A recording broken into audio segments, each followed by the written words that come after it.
What's going on, people? Nick J. Francis channel once again. We are here. I'm here, my boy Shane. Okay, OA, yeah? Yeah. I'm here, my boy Shane. We are here for David Morrell versus David Benavidez. Very, very gassed for this fight. It's going to be a wavy fight. We're going to break it down. But before that, yeah, do you want to tell these men what we've just seen on the screen, blood? Bro, by the way, on the way in, hit the like button, hit the subscribe button. But obviously, the fight that we wanted to go live for first was obviously Figueroa versus Fulton 2. Rematch. Fulton won the first fight. But we'll get into that in a second. But weirdly, I hope Fulton's changing his shoes. We're going to see. We're literally just about to start the fight. But my man is wearing Timberlands, bro. Like big New York Timberlands, bro. Like on a big and serious level. I don't even Has know. he hit some like money? Is it money troubles or like what's the situation with him, man? That's your guy, man. Chat to him, man. You've been to his gym. You met his family. Them. What's he on? What's he on? Bro, I don't know. I'm hoping he's actually wearing the Timberlands. He's actually wearing Timberlands. Wait, they don't even look like boxing Timberlands. They just look like Timberlands. He's literally wearing Timberlands. Anyone who's watching this fight, bro, literally, Stephen Fulton is wearing Timberlands. Where is the, like, I don't know, bro, I've never seen this. Man's doing the Devin Haney, when Devin Haney wore the Ugg boots. The Ugg boots make more sense than Timberlands, though. Ugg boots make more sense than Tim. Tim's is crazy. That is crazy, bro. Is this some kind of tactic?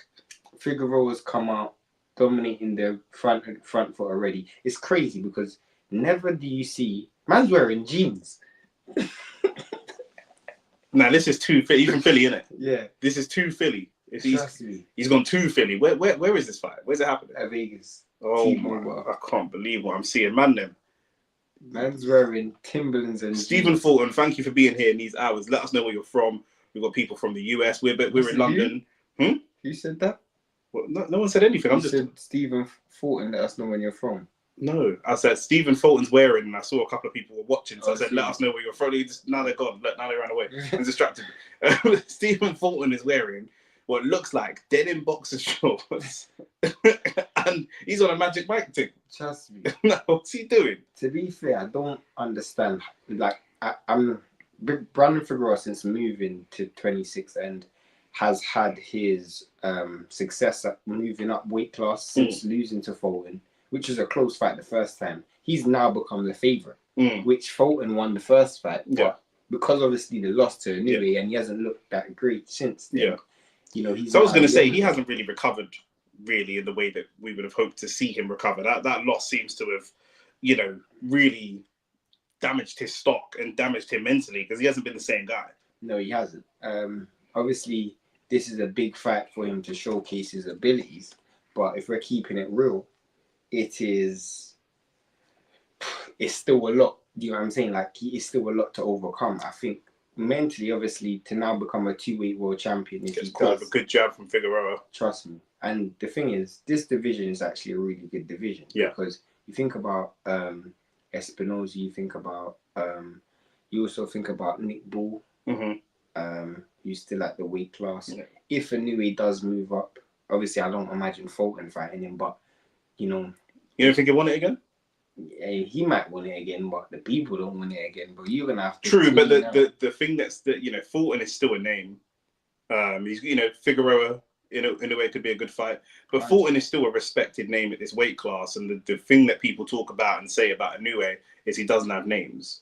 Yeah, but you already have the name of Fulton. True. You know what I'm saying? I don't think it adds anything to yourself unless Fulton goes out and just cleans up everyone at 26. I can't imagine it. Yeah. I'm just so used to seeing like Tyson Fury going fight trilogies with Chisora, so I'm just like expecting it. That's what man are gonna do. I genuinely don't know what Fulton's doing with them shoes, but he's actually done well for his first round. They must be some type of boxing shoes. Because maybe it's just for the aesthetic. The soul is it's just the aesthetic that he's gone for. But he's trying to get that Philly support heavy on his back, boy. Trust me. All he needed was a Fubu shirt, fam. Trust me. Round one, who'd you give that to? I actually think that was quite cagey. I think Figueroa came out early, quick. He was quite aggressive early, but then from there he's hit the like button, hit the subscribe button, everybody. He's in it, but he's obviously just trying to gauge the pace. I think down the stretch it suits Figueroa, just his gas tank, his size, his overall weight, he's just going to try and press the pace. I would give that round to Figueroa for me. Dominating the centre of the ring for the most part, pushing Fulton back.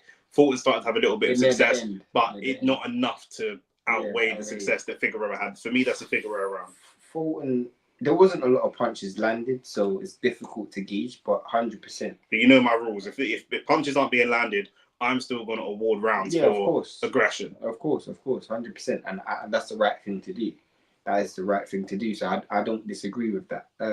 I think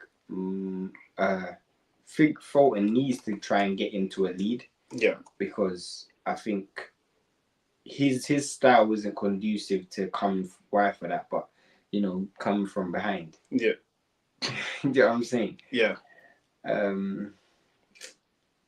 What I like about Figueroa, he's landed a couple of punches already in this round. You can see that Fulton doesn't want to get hit, and Figueroa's landed a couple of jabs as Fulton's moving, so he's just catching him just a little bit off balance. For me, Fulton's balance doesn't look the best. That's a good shot, though. That's a really good shot. Great counter. And Figueroa nearly went down.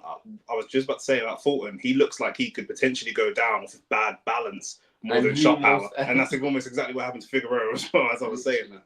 Literally. I think, funny, the thing with Figueroa, which is weird, is because Fulton by nature is actually really good up close.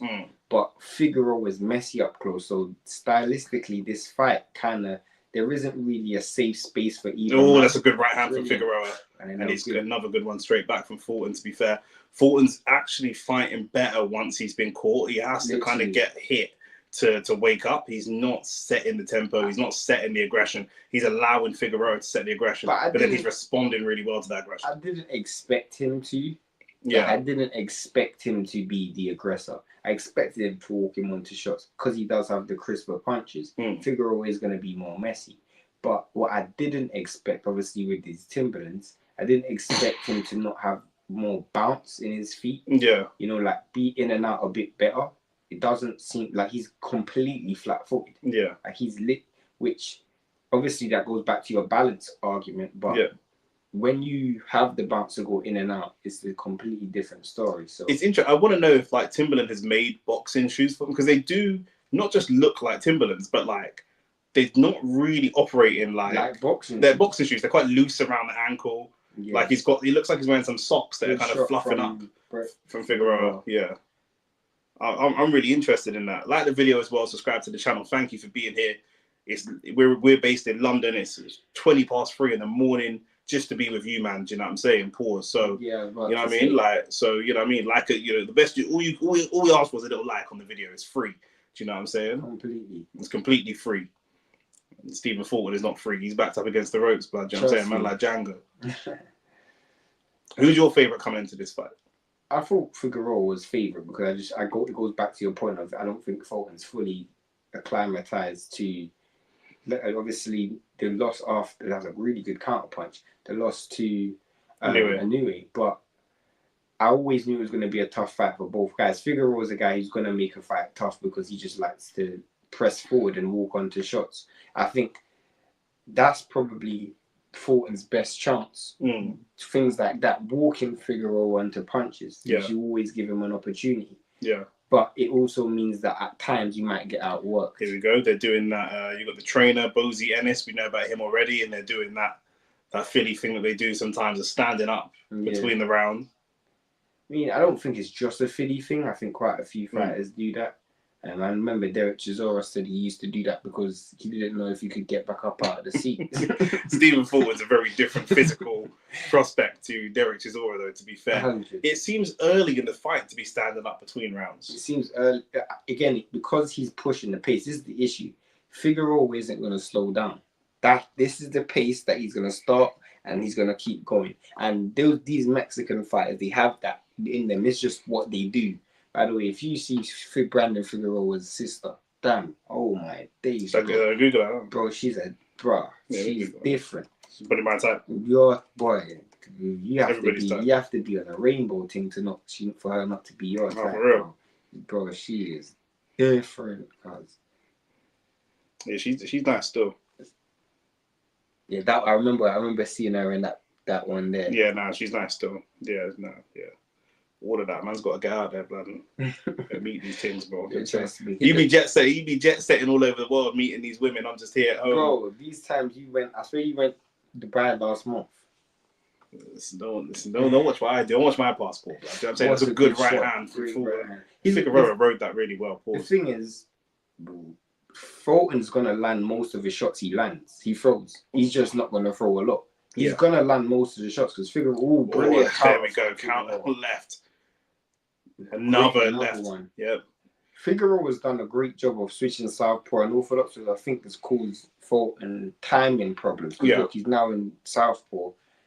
And it's just kind of just offset, and just he's moving a lot. Like I say, once Fulton, he's not letting Fulton get into a rhythm because he's hitting him as Fulton's moving. Right. Do you know what I mean? And honestly, he don't like it. Look, again, as you're moving, I'm gonna throw punches. Normally, he would have landed that counter, but because he's in southpaw, that right hand isn't there again. Yeah. So he's just almost changing the range.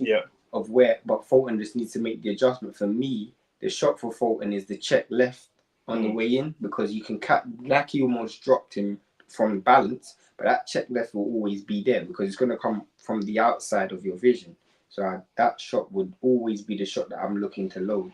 Yeah, but Figueroa is going to, like you say, it's going to make that like a low blow there. But Figueroa is always going to make it dirty, messy. He's going to let his hands go. Yeah, that would have been a great time to land that check left. Yeah, at every stage when Figueroa. But Fulton's so scared of getting hit when he sees the hands coming towards him. He's moving backwards. Do you know what I mean? He's not even thinking about moving around. He's moving backwards. There's a bit of a forearm in there. The ref could have said something about that, but he's let it go. Figueroa said he's coming back for his lick still. Like he wants to win this rematch. I think the first fight was a real close fight. It was a great fight as well. So is that the most recent fight? No, that was pre-Inoue. Is it? So this is his first fight since Inoue? No, he had one fight. I think it was against Rios, but he didn't look good. Cause I think we actually went live for that card. But I don't remember who the main event was. Oh, it was a good right hand. That's the right hand again. It was the great right hand from Fulton. We went live. I think it might have been Berlanga. Berlanga versus Canelo. Good right hand again. It's probably Fulton's best round. I don't know if he's won it. Yeah, but I was gonna say I had it Figueroa, but those two punches may have swung it. I think I don't think they swung it for me, but they're enough to swing it for some judges because the round was close enough. But yeah, no, Fulton is the boy. He got dropped in his last fight in the first round. Yeah, which was his first fight after. Yeah, I do remember. Yeah, I remember you saying when we were live. Yeah. Yeah, so he it's one of those ones where I think he definitely hasn't recovered from the loss as much as we thought. So I've always made him a favourite. Man, like we're just watching Morell and Benavidez get their hands wrapped. That's of course the main event. We don't expect it to go the full 12. You don't expect it to. I expect to see a stoppage. I think Morell can only win by stoppage. Correct. I think for me, I want the fight to go as long as possible because I know the fight. Ahmad Diallo, any time of the morning, Ahmad Diallo is here. Shout out to you. Hit the like button, hit the subscribe. Sign for Arsenal in the summer. I think any time, like if the longer the fight goes on, the more entertaining it is for us because I can just see it going mad. I think there's a lot of questions that people have about both fighters that are going to be answered in this. Trust me. They're going to be answered tonight. And Figueroa coming out really aggressive. Today, City will walk Arsenal, he said. I think every round. I think Arsenal win 2-1 today, but yeah. I think every round, Figueroa started fast. Every single round. Yeah. And what Fulton needs to make the adjustment is... But he can steal the round. He can do enough damage and he can be aggressive enough to take the round away from Fulton in the eyes of the judges. Facts. Because it might not come to a stoppage. That looked low again from Figueroa. But if he can go out there, be aggressive, do the eye-catching stuff, then he could sit off for the last 30, 40 seconds. And Stephen Fulton can't really close the gap. He can do one or two things, but he can't really close the gap. He's gone back to southpaw. He's literally switched from southpaw to orthodox, literally within a matter of seconds again, playing with a range. Brilliant shot. I actually think Figueroa's got this game plan to the T because he knows he can't fight a clean fight better than Fulton. So he's literally tried to make it as messy as possible and gone back to orthodox again. You know what I'm saying? Yeah. He hasn't allowed. But also, he's also, we know Fulton's not issue, but we know the strength that Figueroa has over Fulton is gas tank. Yeah. Not only is he making him work, but he's making him change stance. He's making him have to think. He's making if he sticks to that one stance, people underestimate how much energy it takes to constantly think in a fight. Do you know what I mean? You want to kind of be on autopilot almost. Of course, you want to make some small adjustments, but you want to be on autopilot that's almost. That's the greatest statement. You want to be an autopilot. You don't want to have to, like people like Usyk, Crawford, they make you think 12. Yeah. So it's mentally fatiguing more. 100%. Whereas when it's second nature and you're just in the flow of things, you don't have to think, which Figueroa has done a great job breaking that up.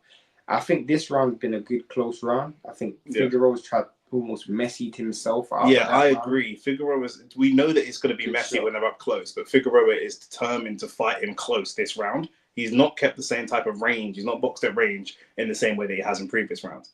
But I think he's more looking at it from, I'm going to take you into deep waters and try to drown you, and trying to impose some size as well. Literally. And get another tactic to tire him out. 100%. He's gone to the body early as well. I think Fulton could be in trouble, not based on what we're seeing here, but by the time we get to 9, 10, 11, I think Fulton could start to be in trouble. 100. You look at the body shots, some of them have been low, but you look at the body shots, what a shot. Great left hand from Fulton. What a shot. Great left hand. Like, you look at how, this is why Figueroa has to do what he's doing. Because if he relies just on the crisp shots, he's going to lose the fight. 100%. Remember, we are here for David Morell versus David Benavidez. That is up straight after this fight, but what a fight we have here. Good competitive fight. I actually think Fulton's won this round, Yeah, I think he might have. I think Figueroa's game plan hasn't worked.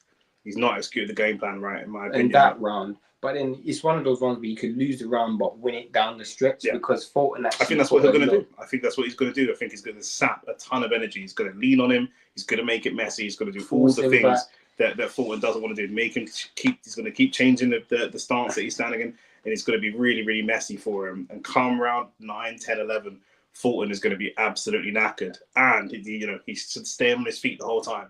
No rest. And they obviously know that. They don't want him up and down consistently. I was going to say, though, we might be seeing a star today in Morell.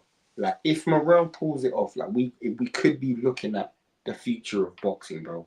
Like, I really need people to understand, like, obviously Spanish speaking, but you brought up a good point. When I was editing the videos, you brought up a good point. Rarely do you see a young Cuban who's got power with skill. Like this, he could, like, if he's able to beat Benavidez, we're looking at a potential star. Because I'll be honest, bro, if he beats Benavidez, the sky's the limit. If they maneuver him correctly, bro, I can't see anyone in and around his age that's going to be able to compete with him for the How old is he, though? He's 26. But you got to understand, 26 is like real young in boxing, specifically at his weight class. He's at light heavyweight now. Yeah. You know what I'm saying? Like, you look at Beterbiev, nearly 40, still world champion. 34. Yeah. Brilliant shots from Brandon Figueroa. Like, there's no one. Yeah. Who would you want to see him fight next if he could win this fight? I'll be honest. The 175 division. Good right hand from Fulton. Trust me.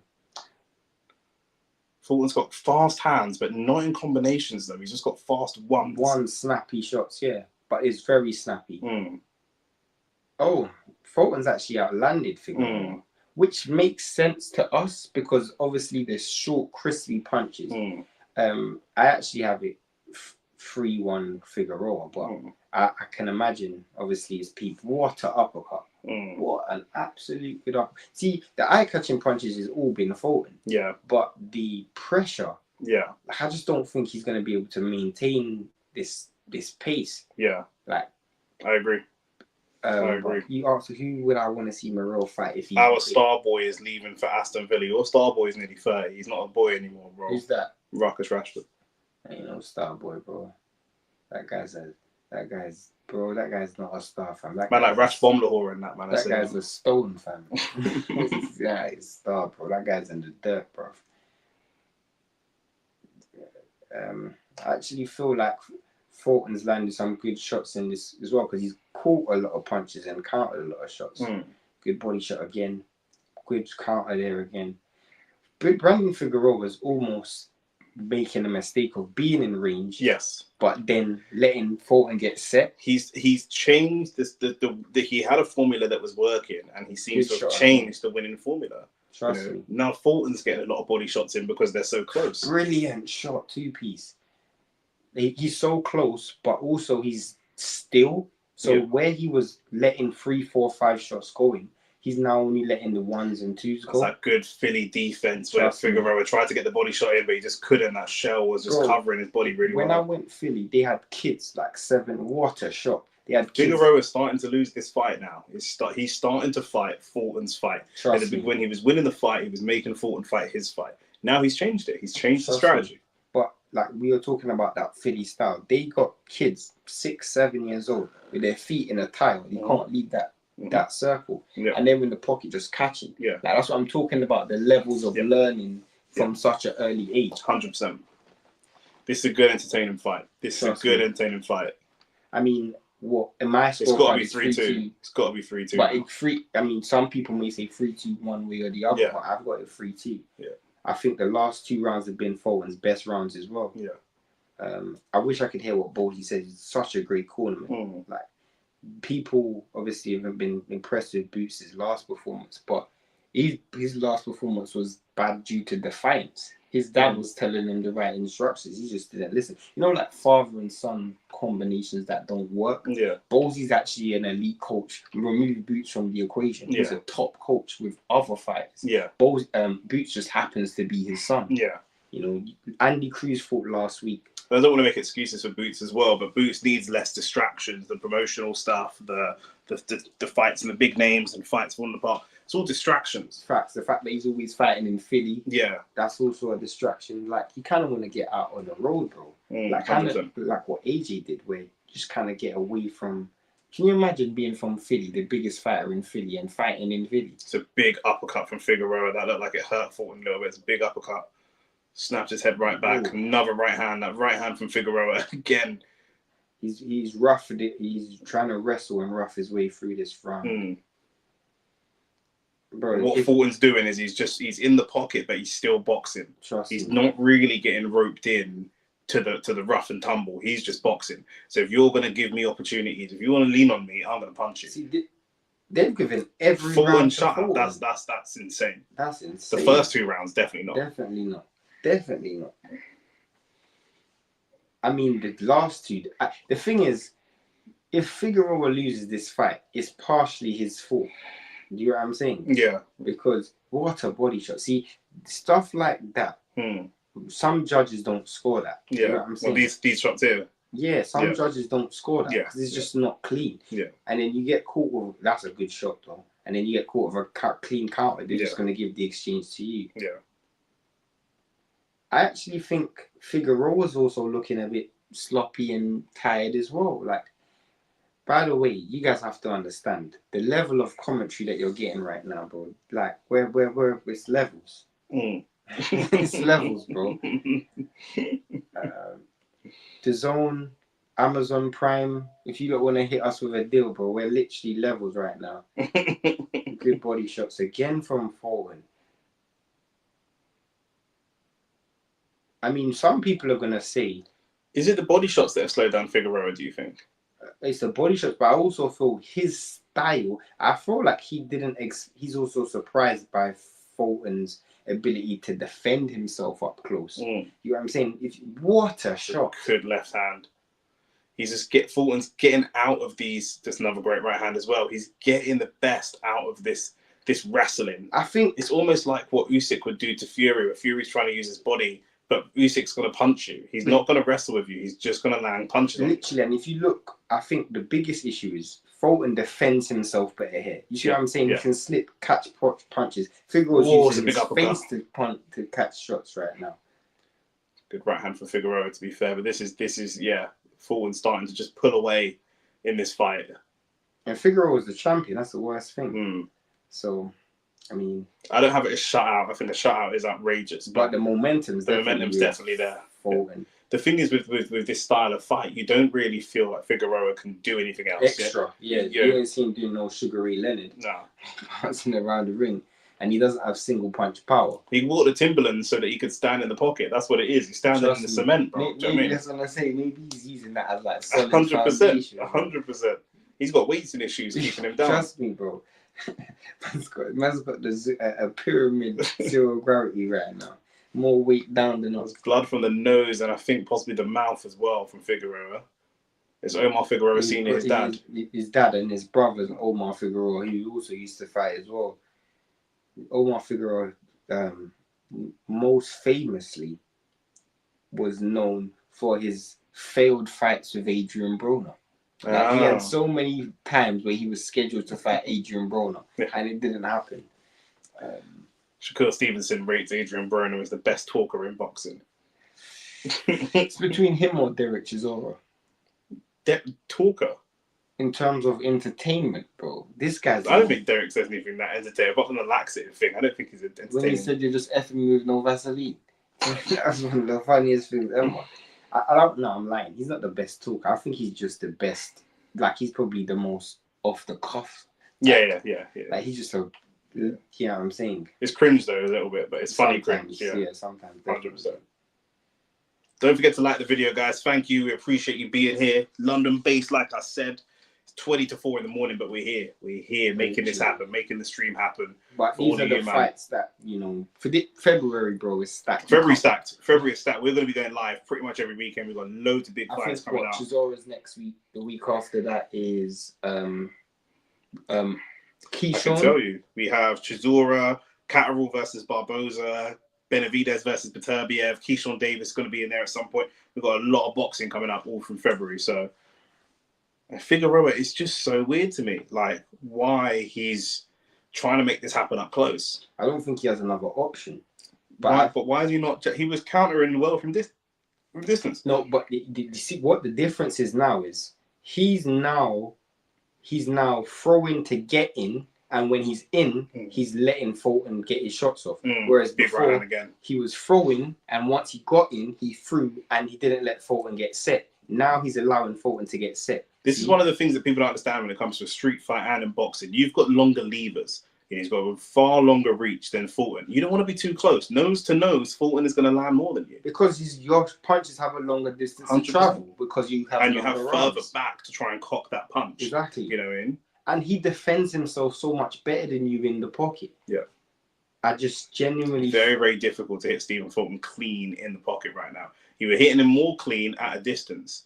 I mean, Fulton's issue when he fought Inoue was at mid to long range.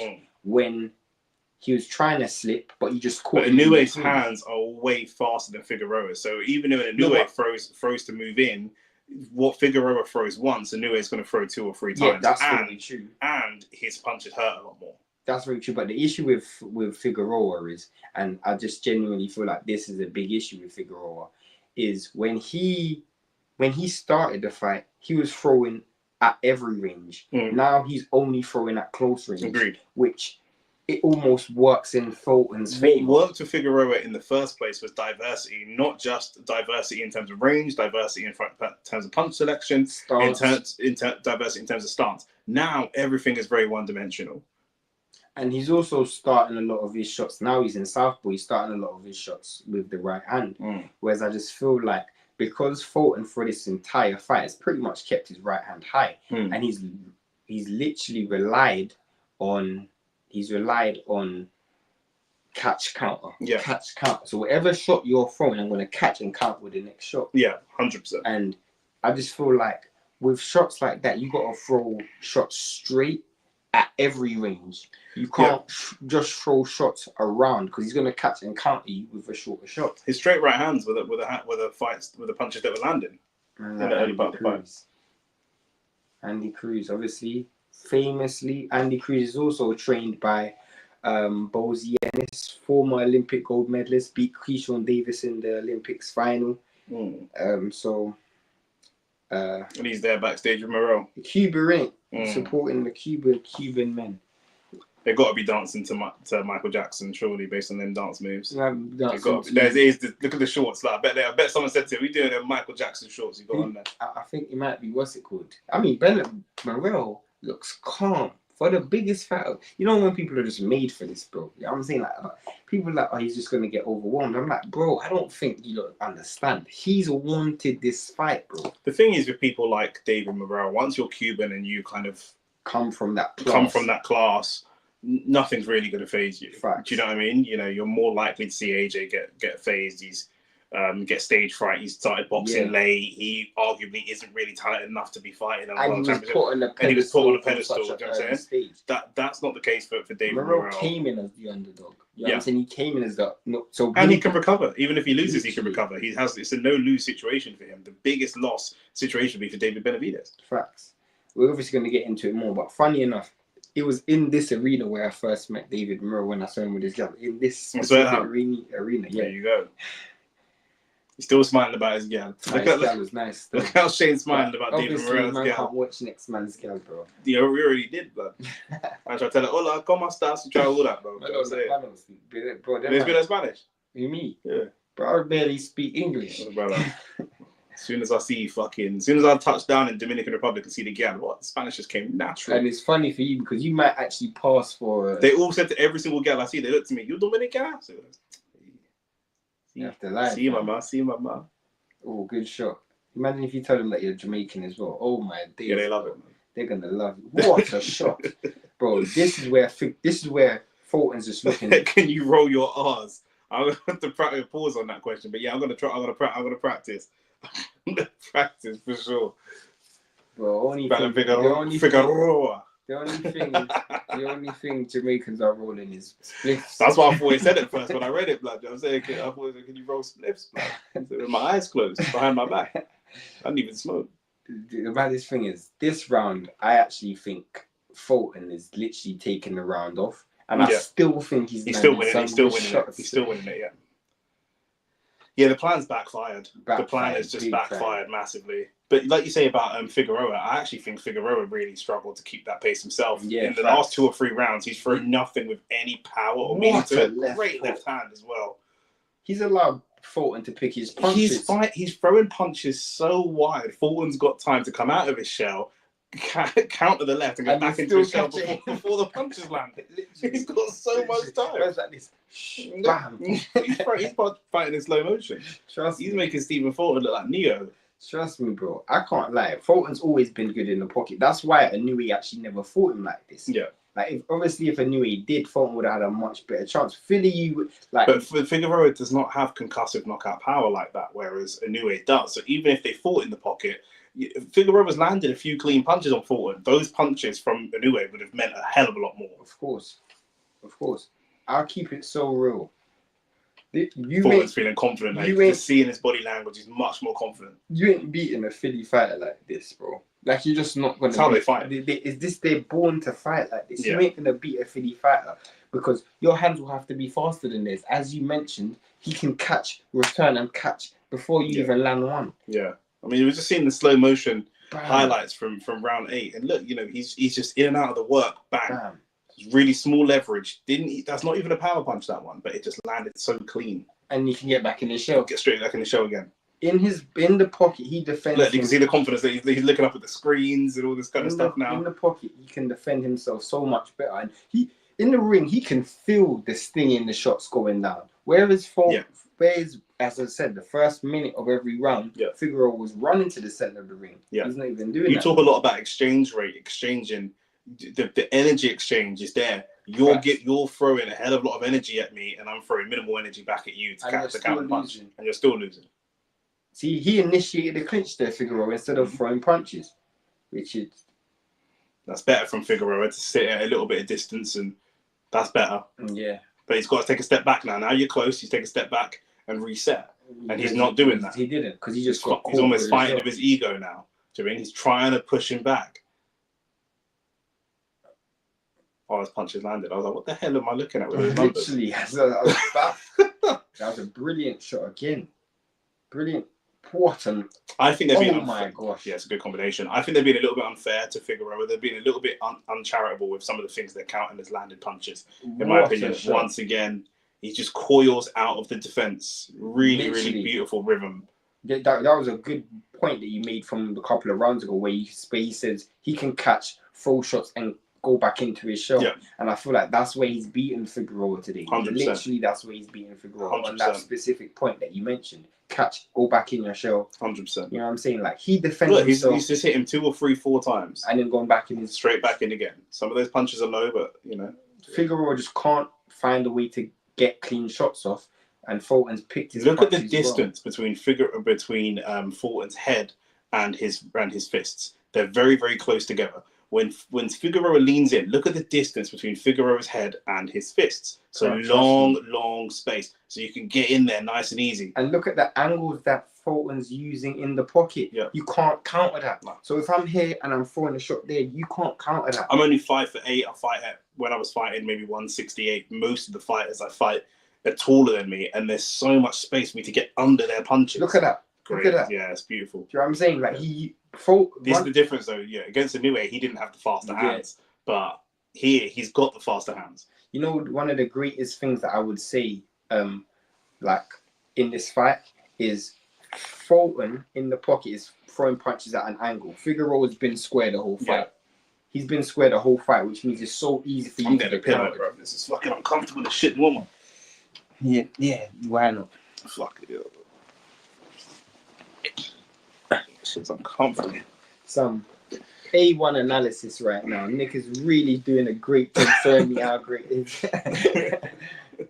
I appreciate that. 100. They're picking up on some great points, so I'm not even gonna lie. Good uppercut again.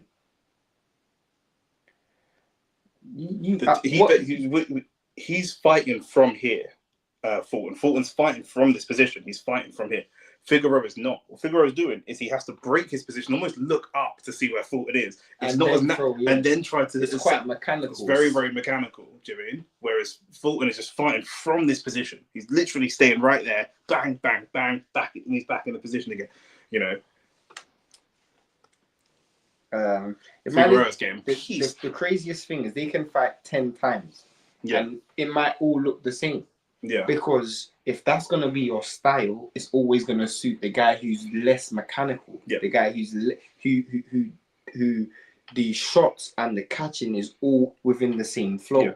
You know what I'm saying? I'm gonna use the angle, catch, counter. I'm gonna use the angle, catch, counter. You know what I'm saying? There's a much better flow. Do you know what's funny? I'm on AFTV tomorrow, so if anybody wants to see the Arsenal stream tomorrow against Manchester City, I'm on AFTV, so I'm gonna have to finish this. Have a quick nap. So I haven't slept yet. I've just stayed up all the way through. I was playing FIFA with my brothers. I think you had a nap.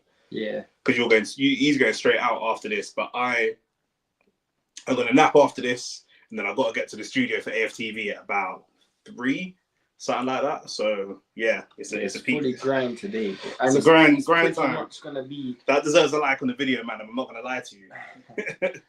Round 10. Here we go. Round 10. And Fulton looking a bit more aggressive. I think he knows that short of a stoppage, he's pretty much won this fight.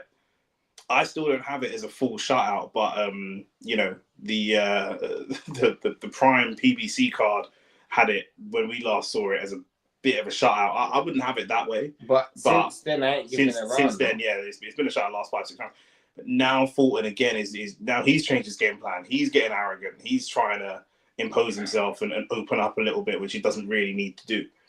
I hope that if he ships and if he gets hit once or twice, hopefully he goes back to doing what he was doing before, because he can. The funniest thing is, at this stage, obviously he doesn't have the attire for it, but you probably want to see a bit more bounce, so he makes Figueroa use his legs more. Yeah. Which one thing I will say is, Figueroa's got a great ability to cut off the ring. Yeah. Like, he has not allowed, maybe because obviously Fulton's wearing Timberlands, but no, I'm being dead honest.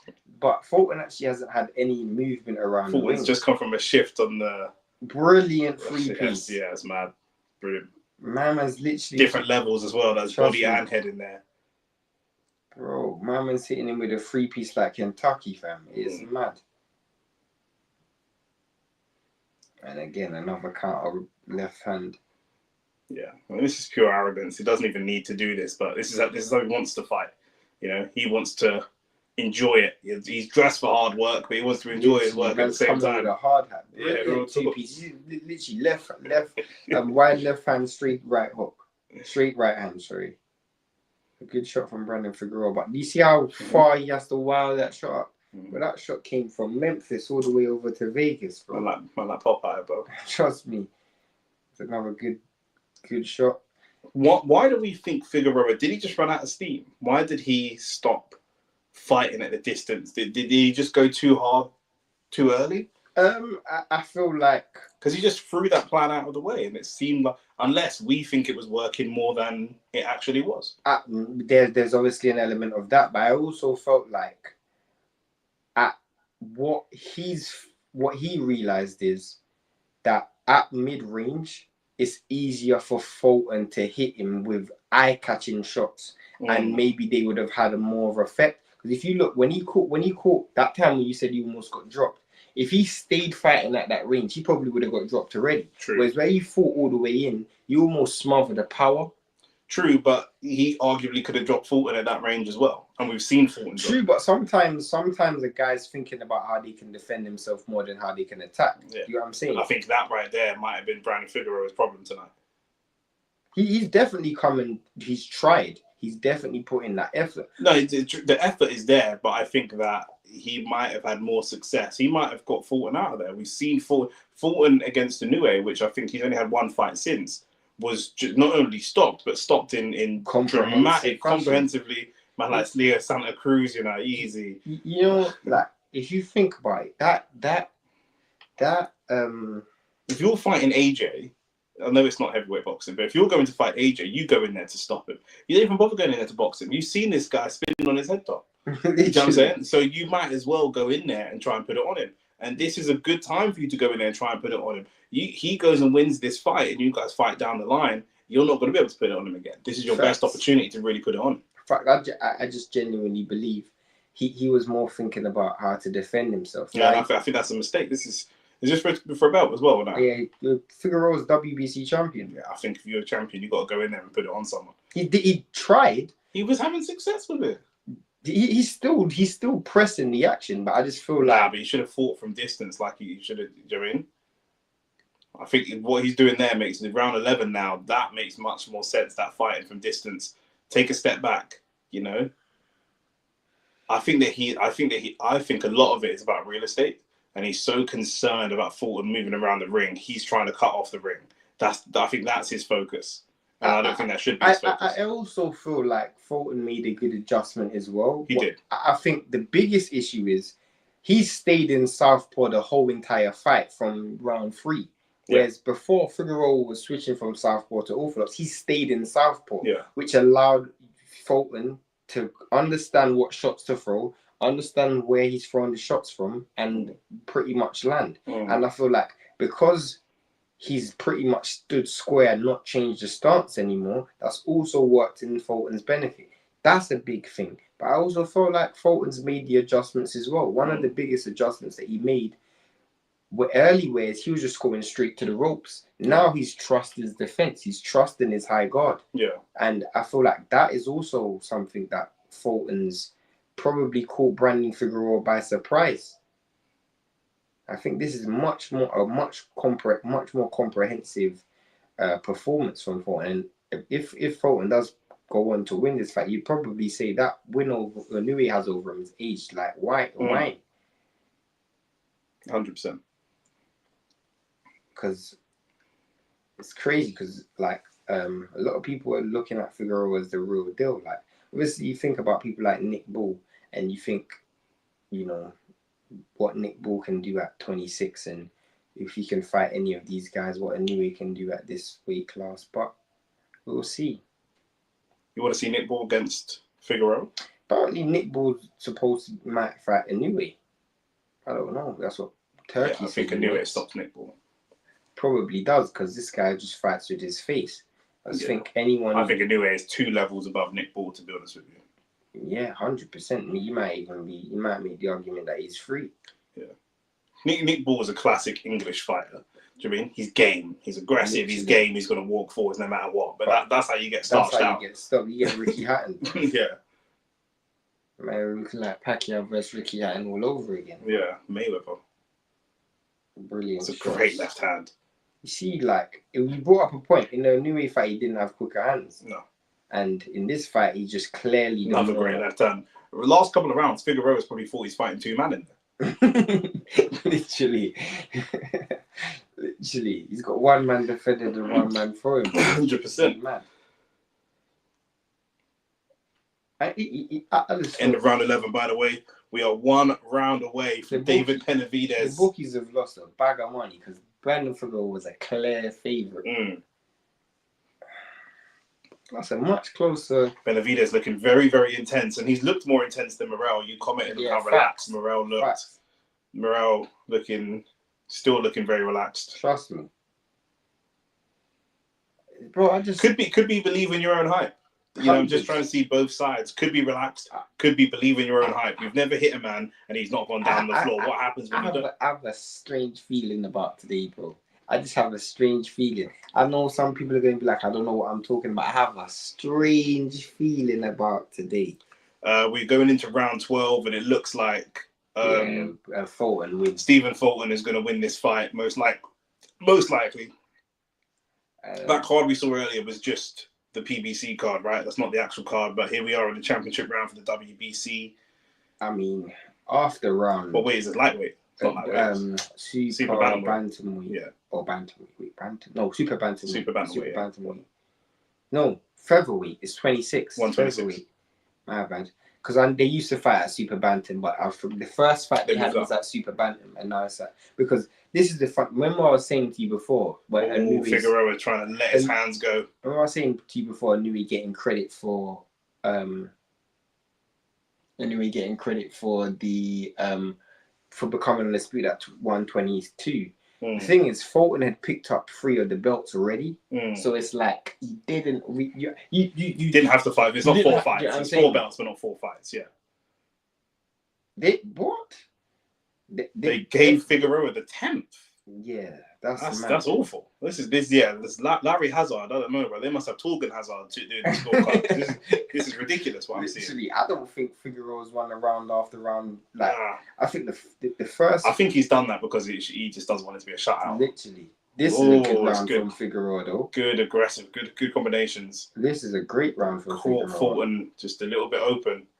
I'll be honest. And again, Fulton's in some not quite trouble, but Fulton didn't like it because he's trying to close the distance. I think my scorecard was this would be 9-3. If he wins this round, it'd be 8-4. I would have it 9-3 so far. Yeah, I gave him the first 2, and I think I gave him 1 more across the fight. Well, if he wins this round, I think he's winning this round. Yeah, I think Fulton can see the finish line. Yeah, I think so. If he can, 1 minute away.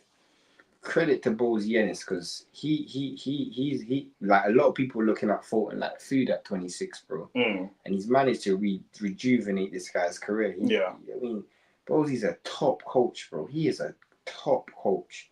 Like, obviously, you look at how he transformed Gerald Miller for the Andy Ruiz fight. Obviously, he was only for 1 fight, but I always look at coaches. You can just come into a camp just for 1 fight and have a straightaway impact. Obviously, we know he can groom a fighter. He's done why for the groom, but he done it with boots. But taking someone like Gerald Miller instantly and just making an impact straight away, and then you look at how an older fighter as well, literally someone who's pretty much limited in what they can do anyways. Like Gerald Miller's going to be out here on the back foot.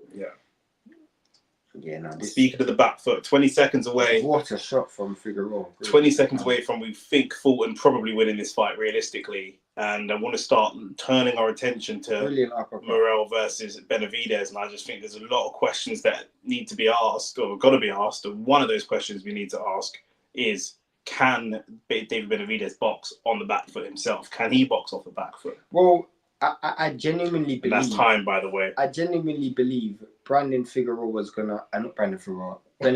going to have to at times, specifically early, he's going to have to at times fight off the back foot. Because you look at how he fought Andre, you look at how he fought Caleb Plant, he did not start well. So Fulton is celebrating Figueroa and not celebrating. So that tells you everything you need to know in the sport where bloody everyone celebrates. I've seen a man get off the canvas and put their hands up like they want. Literally, bro. And say Happy New Year.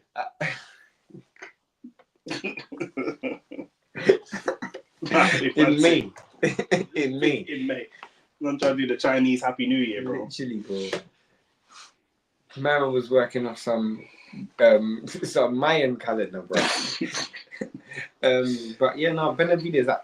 This is where I genuinely feel like I have a weird feeling about today, because Benavidez every time I've ever seen this guy fight, I've never been impressed with his defensive ability. But he's never fought anyone who's known as a puncher. Caleb Plant wasn't a puncher. Neither was Bubu Andrade a puncher. Neither was Voltic, a known puncher. Obviously, he was 3 years out the ring as well. You look at his greatest wins. Obviously, if you wouldn't even go back as far as the Morell fight, Morell wasn't a big puncher. None of these guys are big punchers that he fought. But they always landed good shots, specifically early. Because Benavidez has almost not wanted this fight, going into the fight, you could almost overlook him. And the person that being said, the person he was been chasing is known as a big puncher, albeit they're not at their peak of punch power right now. But Canelo is a puncher. Yeah. Of course, but I'm just saying in this fight, Morell will be the hardest hitter that you've ever fought. Yeah. You know what I'm saying? And the Volzik fight doesn't really tell us if the power has translated up. We're just waiting for the judges' scorecards here. Obviously, we can't hear it, but we'll see who the winner is. Okay, it's Stephen Fulton. We know that it's the winner. Stephen Fulton's become a 2-weight world champion. Unanimous decision. 2-weight world champion. 122 unified champion, now 126 WBC champion. Well done, well done. I can only give you credit.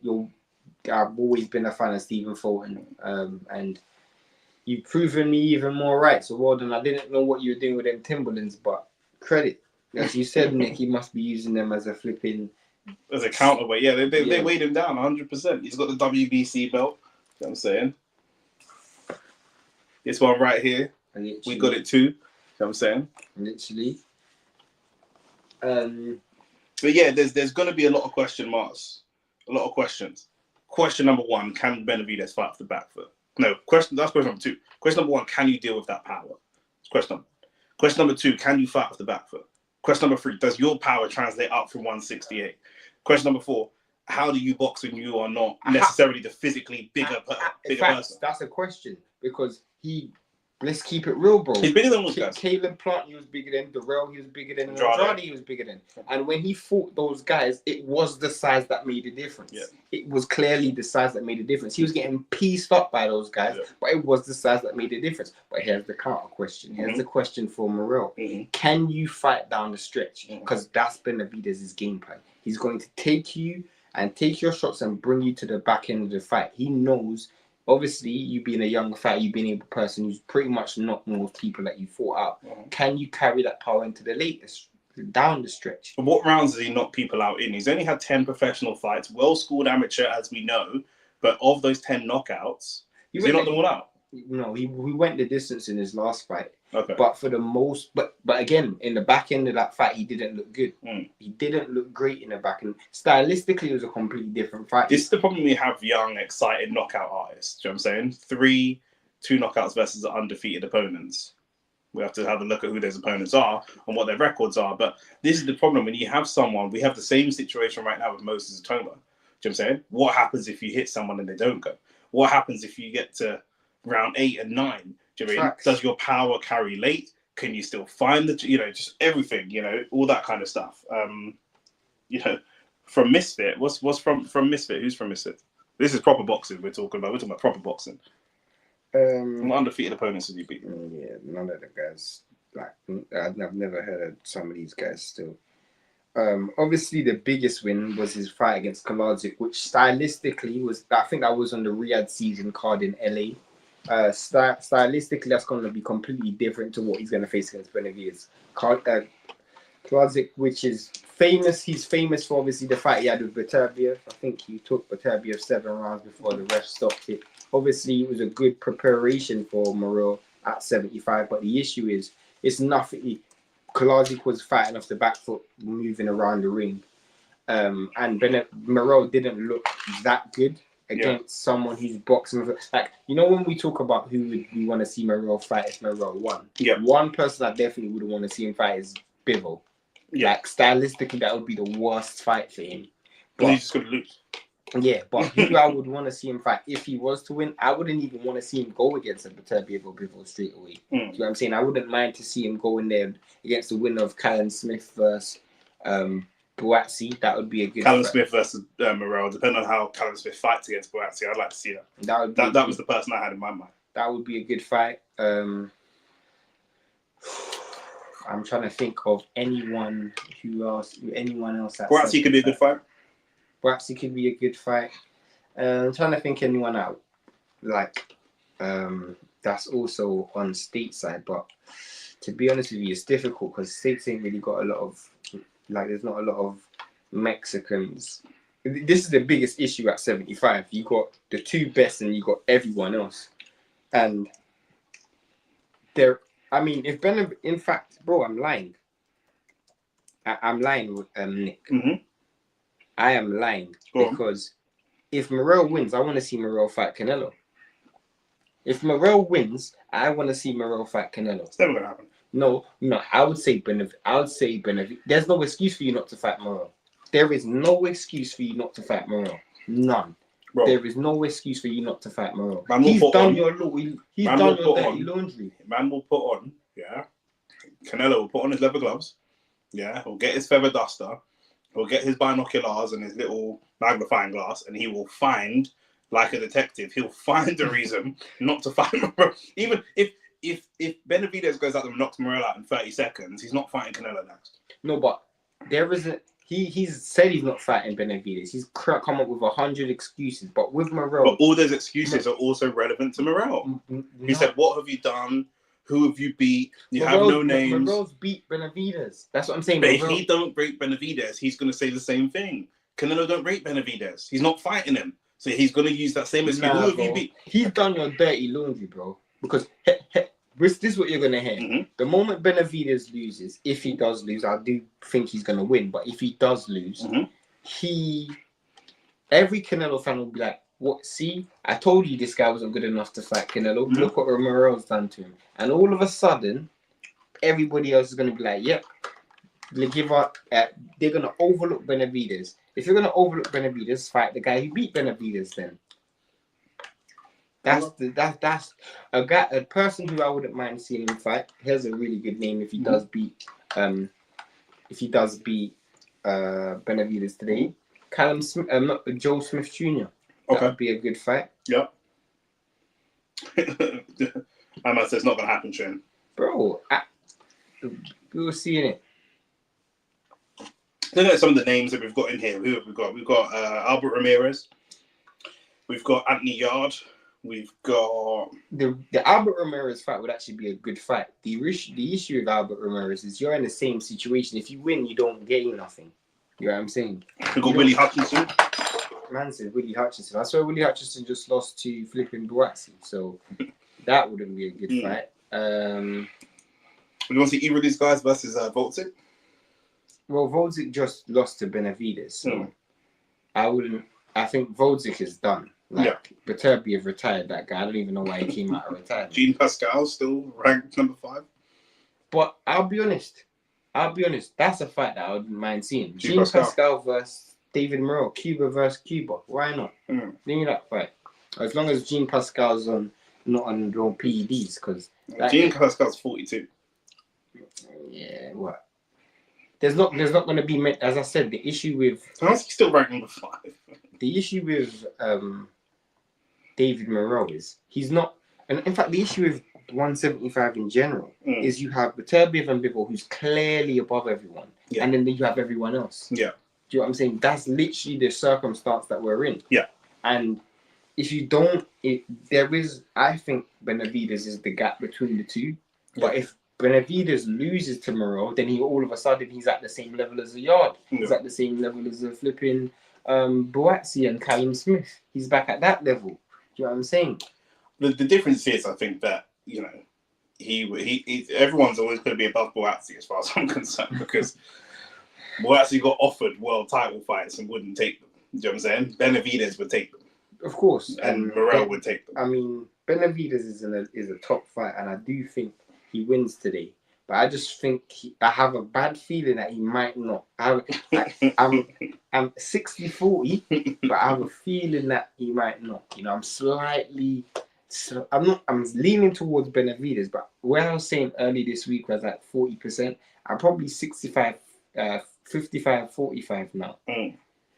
I just think the aura of Morell going into this fight, I just think give him a slight... The difficulty is with Morell, it's easier to take away his aura.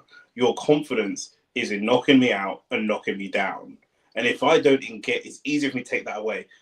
Benavidez' aura, and it's not really aura because it's not a knockout, but Benavidez' aura is in fighting a 12-round fight and winning the fight. You're going to try and stop him as well. Benavidez ain't no defensive fight. No, of course. But I was just saying, like, his style is 12 rounds. So I don't think it's going to affect him as much. He hasn't got anything to prove in the first round, first 2 rounds, first 3 rounds. He hasn't got anything to prove necessarily. Do you know what I'm saying? Whereas Morell is the person that's going to come out and try to... He's the person that... But halfway through the fight, if either one of them has lost confidence, it'll be Morell. Unless Morell has dropped him or he's in survival mode or something. But if it gets to round 6, Morell's... That aura will start to dissipate. Because you haven't put me away. That has to be part of Benavidez' game plan. Yeah. But you have to humble yourself early. And do you see Benavidez humbling himself? No. Do you see him giving up? You said give up ground, box off the back foot early, because you know he's going to have that early enthusiasm. Yeah. You know for a fact he's quicker than you off the mark. Yeah. You know it's easy for you to get hit. So you got to be a bit more circumspect and reserved. Do you see that happening? No. I don't see that happening. No. I've never seen him do that before. No. And I just feel like that's a danger against the biggest punch you've ever fought. Yeah. I don't think... I just feel like that's why I thought it. Benavidez...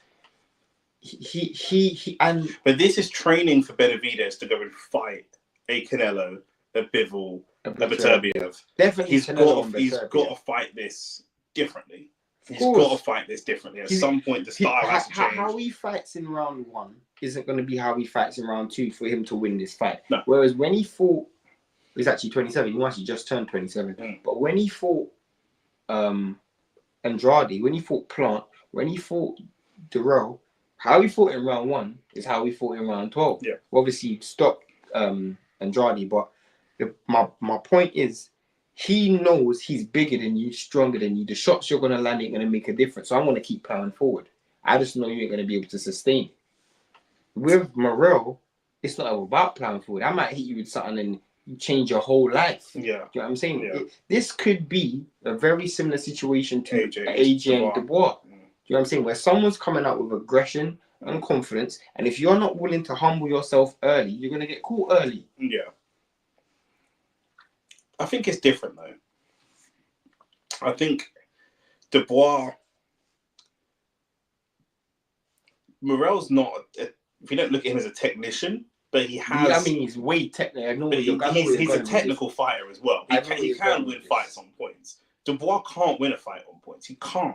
There's zero chance. Fact. Zero. You have to knock him out. You have to knock him out.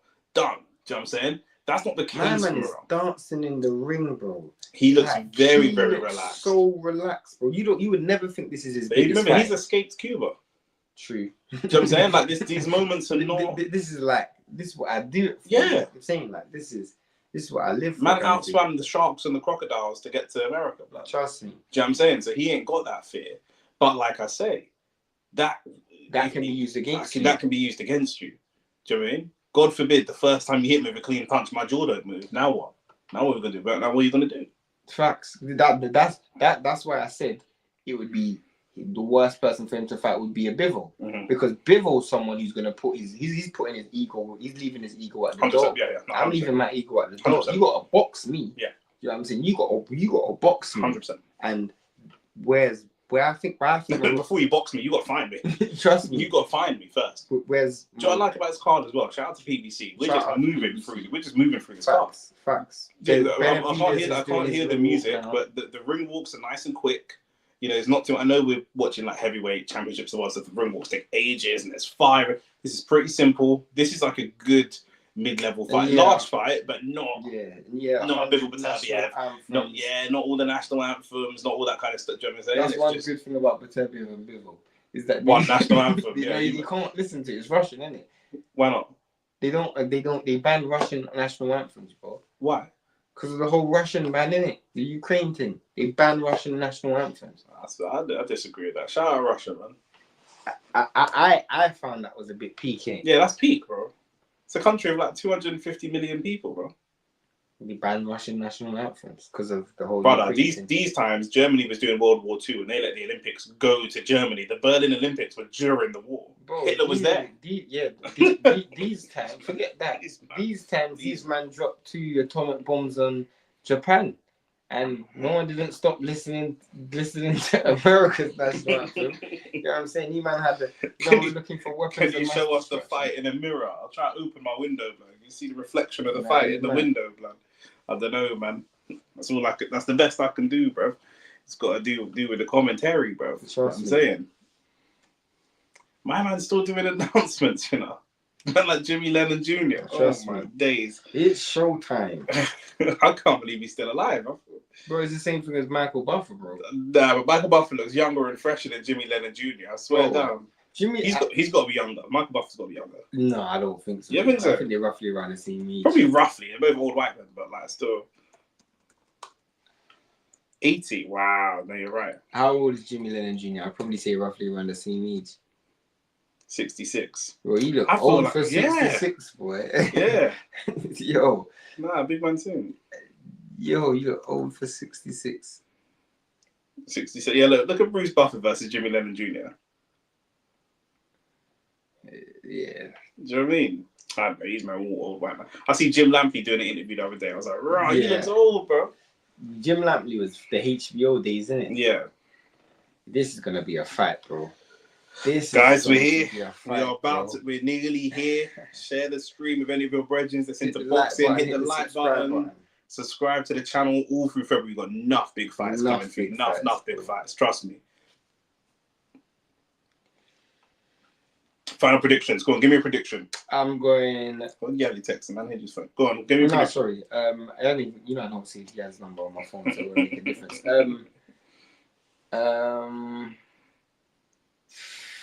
I'm going to go Benavidez. But if Morell wins, I'm just putting a disclaimer out there right now. If Morell wins, I won't be surprised. I won't be surprised if Morell wins. But I'm going Benavidez 55-45.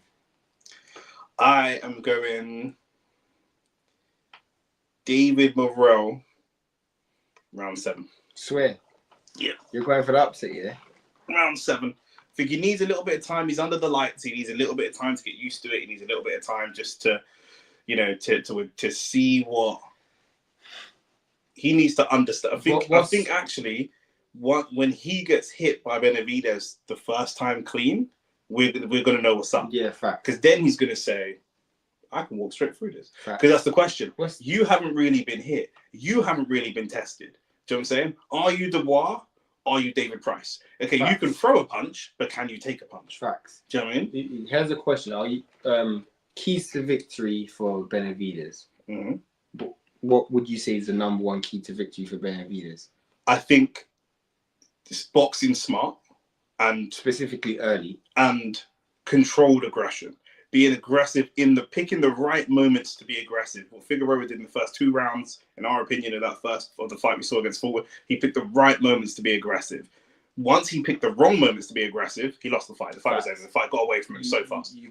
And I think you have to try and take this guy into deep waters. He's a young dude. He's gonna have every physical advantage he's gonna have over you early. Mm-hmm. Bring him into that deep water. Bring him into that deep water and drown him. Yeah. Number one key to victory for Morell.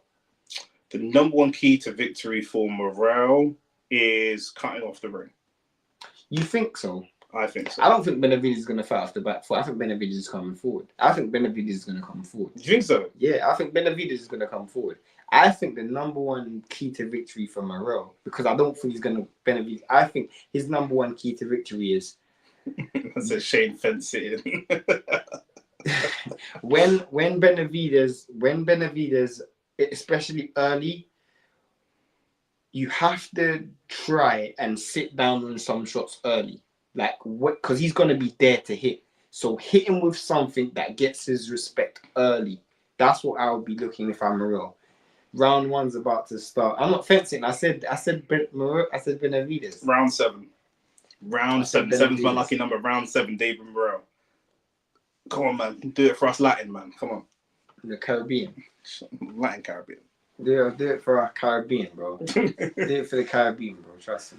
Are you Cuban in the Caribbean? Yeah, it's part of the How was Caribbean. that? Look, it's just. It's one of the closest countries to Jamaica. In fact, it's the closest country to I'll Jamaica. fuck with Cuba still. I'll fuck with Cuba and Mexico, to be fair. I know Benavidez ain't real Mexican, but He is. I mean, he's American Mexican. Yeah. Okay. Round 1, here we go. So I thought Benavidez is coming forward, like Shane said. And David Morell doing exactly what he said, trying to just impose himself a little bit if he can. You definitely can see that Benavidez, whilst he can see he's bigger, he's not as big as much as you would see him against other fighters. But he's also not physically. I just found out the other day, Benavidez is really fat. Did you know that? Yeah. He was a fat kid and then he trained, and you can kind of not see it because in great shape, no disrespect. You can see it in the body. Morell looks chiseled as fuck. Do you know what I mean? There's a good shot. Benavidez went for a good straight right, and it just bounced off of Morell. You know what's so mad? Morell looks so fast. Look at his hands. Like, look how far. I feel he might actually counter. He's looking to walk Benavidez onto a shot. His hands look so quick. When we done the thing and we said hand speed, I could be wrong. Good shot from Benavidez though. You see what he done with his feet there? That is literally a Cuban step. That is brilliant. Yeah, it's going to move out of range and change the angle. Even if you hit him, you're not hitting him clean. Facts. He's been in the gym with Rigondeaux. Yeah, of course. Rigondeaux. It's that Cuban style. You know, if I you said this before, but you always said going to Cuba for boxing, like to, you know what I'm saying, that would be great. 100%. It's on my list of places to go. Benavidez put together his first kind of combination. Literally. And he loaded up on that shot as well. He's trying to gain the respect, isn't he? Trust me. He's trying to at least pretend, even if he throws a haymaker, he's trying to pretend that all his punches are going to feel that way, even if they're not. Literally. I think Morell's doing a good job here. Brilliant. Especially with his hands high as well. Like, Benavidez is in... Benavidez looks just like we saw backstage. He looks the more nervous. He's got the nervous energy. If you look in his eyes, he looks a lot more nervous. But this is the thing. Morell's fighting a comfortable fight. This is how I expected it to be early because Benavidez is a slow starter. Benavidez turned pro at 16, but Morell's got the amateur experience. I mean, Cuba's amateur system is way better than Mexico. Obviously, you know that by the amount of gold medals they've won. I think no country's won more gold medals in boxing than Cuba. Correct, yeah. Good shot. He's going to the body. Trying to put together, so he just can't get through that guard. He just can't get through it. But he has to go around. If the success for him close is going to be to go around to the body, but his hands aren't really fast enough. Here's the thing: what I feel with Morell, when Morell's catching the shots, I think he's looking to just catch it so he can counter with something. And because Benavidez is loading up on shots, he might actually get caught with a counter. I know Canelo fans are watching this, hoping that Benavidez gets struck. Oh, big right hand from Morell. Trust me. See, he know immediately, you know what I've seen? He's dancing away. Did you see that? Immediately, what I've noticed is Benavidez knows he's not big. He can't just use size. Because at no stage did he try to impose himself physically. At no stage did he just, you know what I'm saying? At no Especially stage. going up against someone who's more chiseled than him. I know chisel doesn't always equal strength, but he looks like someone who's probably equally strong. Yeah. I genuinely don't believe he believes he's let's score this fight. Who do you give that round to? I'll probably give that round to Benavidez, but you think so? Yeah. I was leaning towards giving it to Morell. But you go, you know what I'm saying? It's a round one though. Round ones are round one. Yeah. That's a great shot.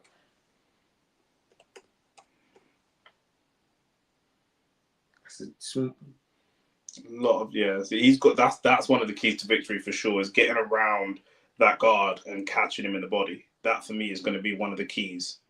So when it does come to those later rounds, you can just start to slow him down. Yeah, it's quite strange because I haven't actually seen Morell get his rhythm yet offensively. Like he hasn't. I thought he would probably be a bit more aggressive with his hands, but I guess he's just kind of trying to get his timing right.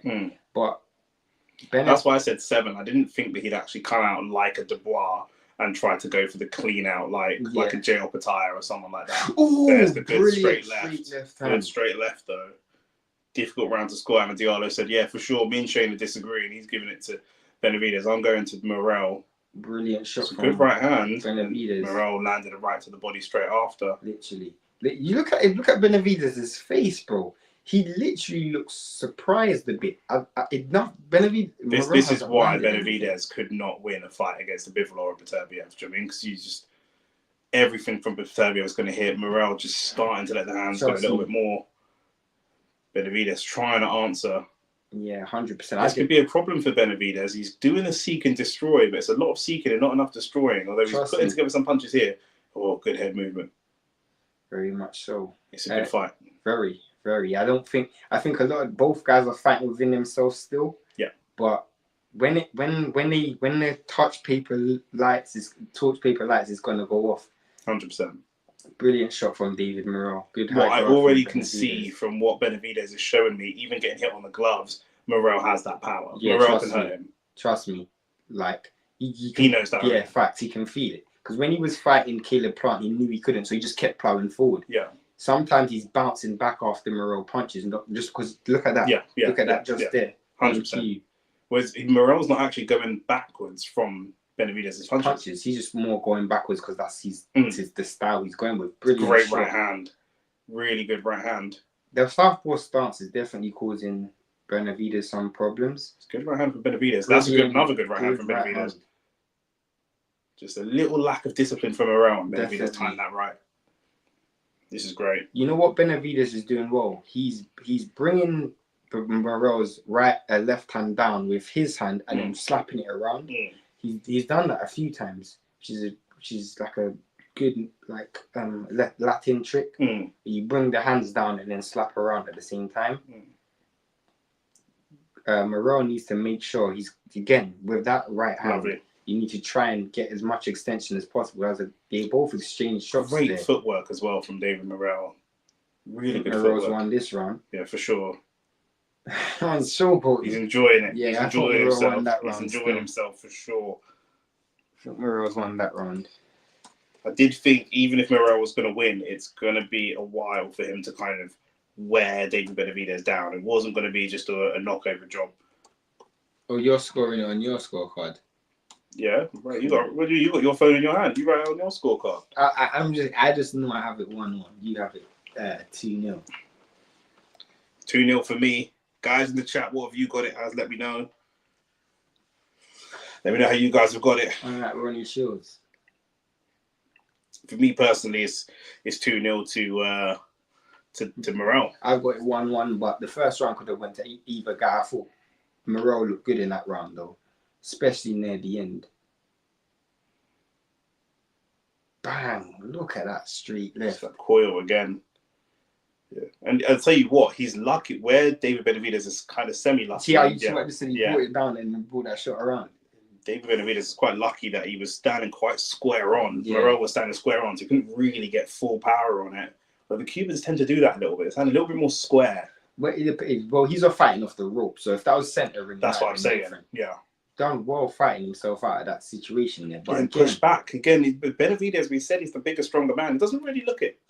I just feel like he whereas you will see him against an Andrade, try to be or physically imposing. He knows he can't do that. You know what I'm saying? But also, I mean, I've got it 2-0. I'm not saying he's getting outboxed because it's a good fight, but what you'd expect from Benavidez is that he outboxes Morell. If you haven't got the physical advantage, you don't have the power advantage, and you're not getting the technical boxing advantage, it could be a long day for you in there. Maybe. But I think he's prepared for a long day, though. Do you know what I'm saying? I think he's prepared for a fight down the stretch. That's a bit low from Benavidez, but fight goes on. What I am seeing, though, Morell's right side, the left side of his face is getting a bit marked up from those right hands from Benavidez, which he'll draw confidence from. But again, he's also not making Morell fight at a tremendously high pace. That's also a problem because I think a slow-paced fight actually suits Morell more than it suits Benavidez. Yeah, but David Benavidez is very, very disciplined, and I'm not sure about the showboating from Morell just a little bit early, and I know that. Yeah, facts. Benavidez can catch you and can cause you some damage. Brilliant in those moments. Brilliant left hand from Morell. Left hand. Morell's look good. Morell's moving Benavidez's guard as he's moving the guard around. Look at that. He's moving the guard around. Oh, now Benavidez is trying to get in there. He's trying to get in his head. Here's the difference. You can't move his guard. Can't move him. You can't. That style works against people who are big punchers, who aren't physically strong. You know what I'm saying? So you could do that against an Andrade and against a Plant. You'll see how it works against Morell. How do you score this round so far? 1 minute left, but lots of punches from both. This is the hardest round to score for me. It's definitely been a hard round to score. And a lot of it's on the gloves. Nothing clean. For me, the round in this last 40 seconds is still there to be grabbed by somebody. That was a good left hand. Morell. That's a good left hand from Benavidez. I thought Morell landed a good lead right hand. Yeah. But because Benavidez definitely felt it because he's gone back after that. Yeah, no, I think... Yeah, it's another right hand from Morell. If Benavidez starts feeling the pace, he's in trouble. If Morell starts feeling the pace, he's in trouble. Yeah. Whoever feels the pace of this fight more is going to be That's why I don't like the showboat in and the unnecessary energy expenditure because it's just too close. I think it's Morell's round just because I think the last 30, 40 seconds he's landed 1 or 2 really clean punches. But besides that... Close round, bro. I've got it 3-0. I didn't think I'd have it 3-0, but I do. I've got it 3-0 right now. Close round. That was a close round. Yep. I want to see how Morell Benavidez is reacting in between the rounds. Obviously, we know Benavidez has a tremendous engine. But here's the thing: if Benavidez wins but doesn't look great, you think that gives Canelo more confidence to fight him? Yes. He got cut over his left eye. I always think when you get cut, it gives the other person so much confidence. It gives him something to target. Literally. And there's been no head clash. That means that's come from a punch. Straight from a punch. They both of the left side of their faces have been a bit damaged. Benavidez knows he's in a fight. Obviously,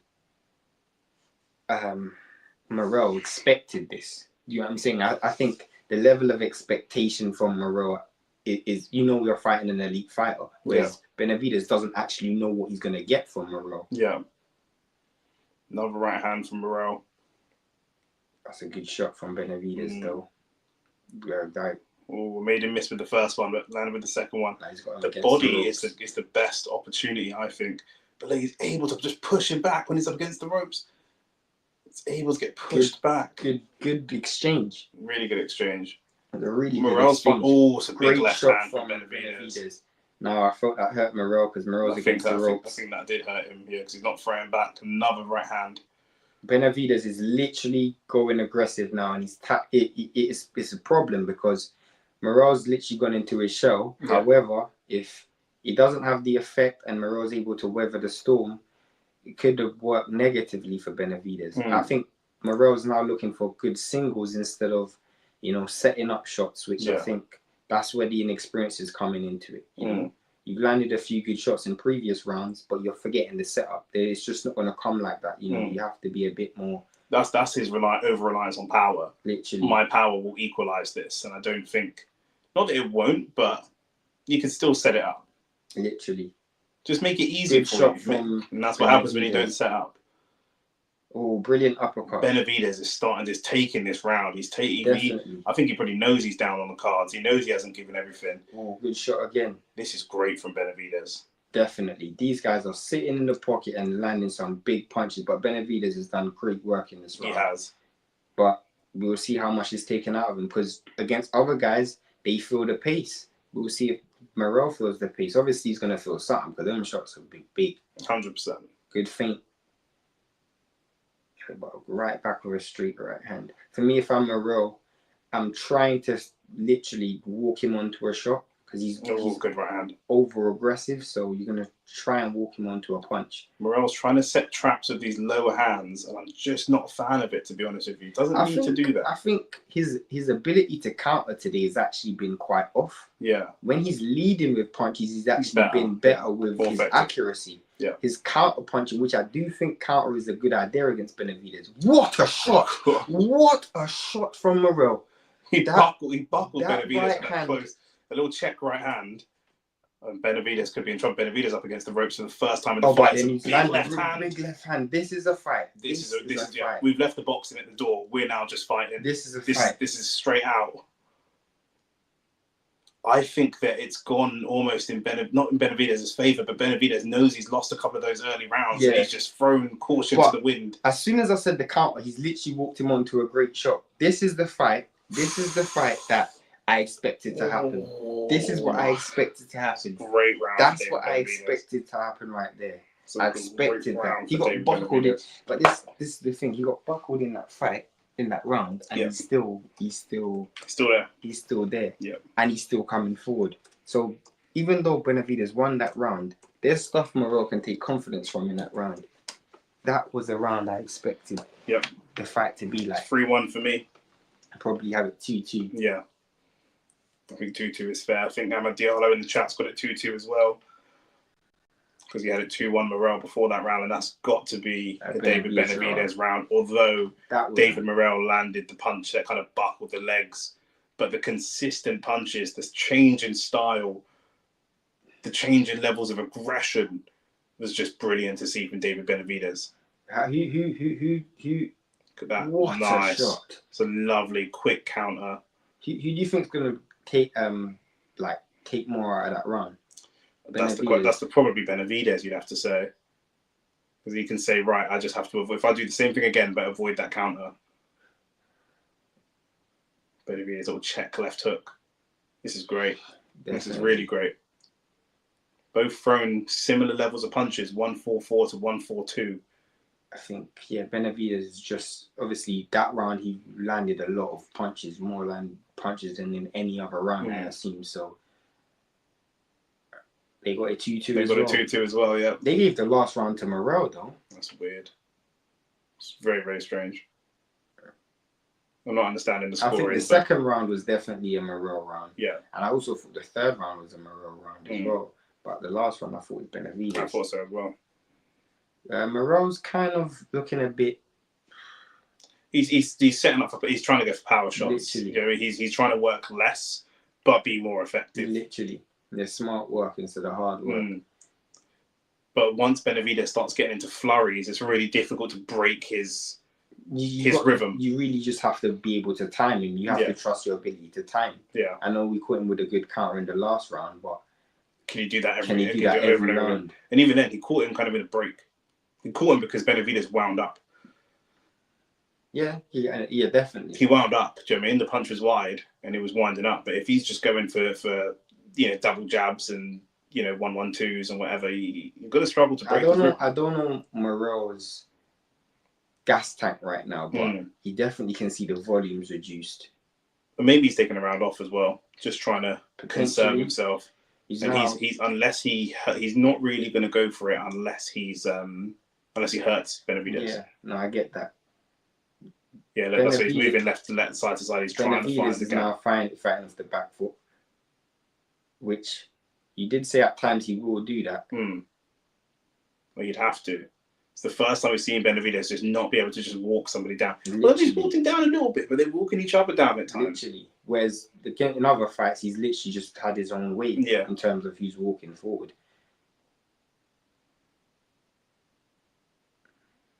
Yeah, David Morell versus Canelo would be a great fight. Trust me. Oh, Morell just tried to change his stance there. In the middle of... in the middle, he's got Benavidez right in his face, and that was dangerous. Work. And he's now up against the ropes, and Benavidez is doing what he's doing. Benavidez has done a great job in fighting. And Benavidez looks like the more schooled amateur here, in my opinion. Maybe. I think he's just more experienced in terms of knowing the fight game. What was that? Was he stepping his foot or something? Good shot from Morell, though. That was a good shot from Morell. It's probably a Benavidez round for me again. That was a tough round to score. It's a Benavidez round. That was a tough round to score. I think the last minute Morell done some real good work though. That's a tough round to score. It's a tough round to score, I can't lie. I probably slightly lean towards Benavidez. I need to have it 3-2, but I have it 3-2 as well. I have a 3-2 Morell, you got a 3-2 Benavidez. That's a tough round to score.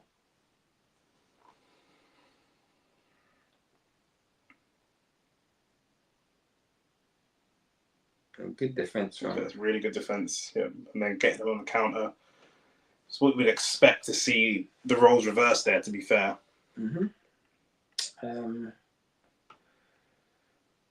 Benavidez done a great job fighting. Like when he wants to fight, Morell needs to get Benavidez fighting at every, like when Benavidez trying to take a risk, you got to make him fight. Again, Benavidez is a great gas tank historically, so whenever I see a fighter bounce, it means that they're trying to get their legs to work, which means they may be feeling a bit fatigued. Yeah. Which I did expect that to be at some stage for Morell, but it's quite early. And he's not in the lead that I thought he would be in for him to afford for that. But in saying that, he's landed some real good shots. So he's still in the fight, definitely. Good shot from Benavidez. He's now picking his punches really well. Every round is close. What the fuck? This is a good start from this round to Benavidez, though. The first minute of this round, I've definitely given to Benavidez. Morell's just gonna sit and wait for the power punches now. He's done with the boxing. I think that's how he looks to me. Yeah, he definitely is. I'm slightly disappointed in his volume at times. Yeah, because he should have known Benavidez was gonna be like this, which I don't know if maybe he's looking at it as I'm going to fight you in the second half of the fight. I don't know. What an uppercut from Benavidez. Morell has a great chin. We've learnt that about good uppercut again from Benavidez. A good uppercut again from Benavidez. It's just relentless. That Morell's now going to throw a couple of punches because he knows he has to. Yeah, attack is your best form of defense at this point. Literally, you can't. Literally, both guys can't afford to give up ground. No. Like you say, this is just a battle of attrition. Do you know what I mean? Who loses their stamina first loses. Literally. And he's able to fight tired better. Literally. And who could survive? Literally, I slightly lean towards Benavidez in that sense. But Morell's got a chance. He's got power. He's managed to hurt Benavidez at least once in this fight. That's a brilliant uppercut again. These guys both got good chins as well. They both went for it pretty early, and now 6 rounds in, they're both at 175. Heavy guys. They're both slowing down. Yeah, they're both slowing down. Brilliant uppercut, but then a good counter punch. This could just be a tired knockout. It reminds me of White Chisora 1. Remember the first one? It was just pure tiredness. Facts. Chisora was kind of piecing up White, and White's hit with that one left hook, and he's just too tired to stay on his feet. This is actually the first time I've actually seen Benavidez fight like different styles. I thought that was a Benavidez round as well. I thought that was a Benavidez. I think I got it 4-2 now.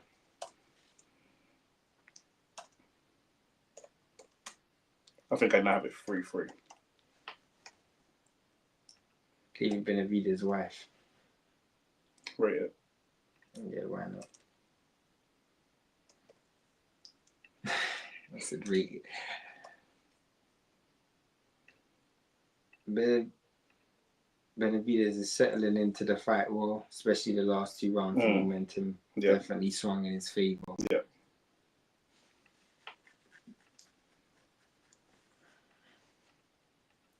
Yeah, it looks like all that energy, that kind of nervous energy, as Laurie would say, early, just didn't do him any favours. Brilliant uppercut, boy. That uppercut, tremendous. Boom.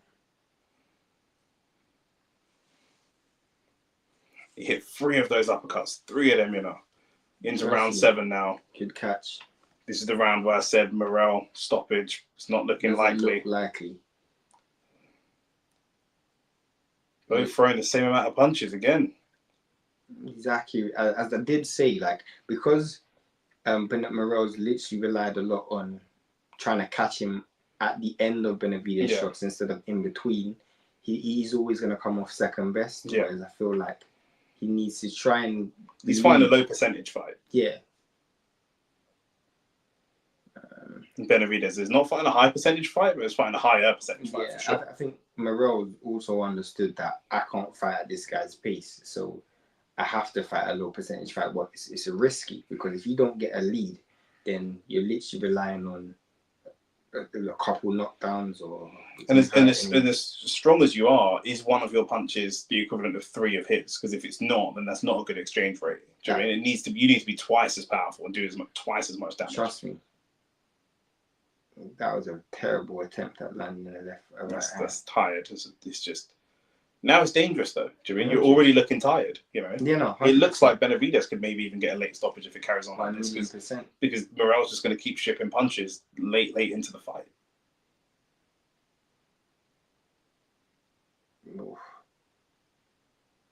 Oof, again, another good shot. That was one of the questions. Can your power carry late into the fight? Brilliant shot from Benavidez. Brilliant uppercut. Brilliant, good return from Morell. But I don't think Morell's power has the same. No, it doesn't have the same zip on it as it had earlier. No. And I think that's the biggest problem. And that's giving Benavidez confidence. Trust me. Unless you can land clean, and because you're going for 1s and 2s, you're not even setting up clean punches. It's easy to read as well. Yeah, it's easy to read. I think Benavidez has actually looked better defensively as the fight's gone on. Good shot though, but it's not got the same snap on it. No, he's just giving Benavidez rounds now because you're just not doing anywhere near enough. You're just not doing it. I just feel like he tried to fight at a pace that he can't maintain. Yeah, and I did have a feeling that early he looked good, but down the stretch he's going to get brought into deep water, and this is Benavidez. This is what Benavidez does. The water's up to waist height right now. Just between the waist and the belly button, and we're just about and it's climbing. It's climbing, big man thing. This is what Benavidez does to people, bro. He takes you into deep waters and drowns you. Now you've got to swim without getting wet. Literally. Yeah, I think, for the words of the great Virgil Hunter. I think Morell's been a bit surprised as well. I think he's also been a bit surprised. I think he would have thought that it would have been easier to hit Benavidez. Yeah. I wish I could hear what Ronnie Shields is saying to him. He can't even speak Spanish, so.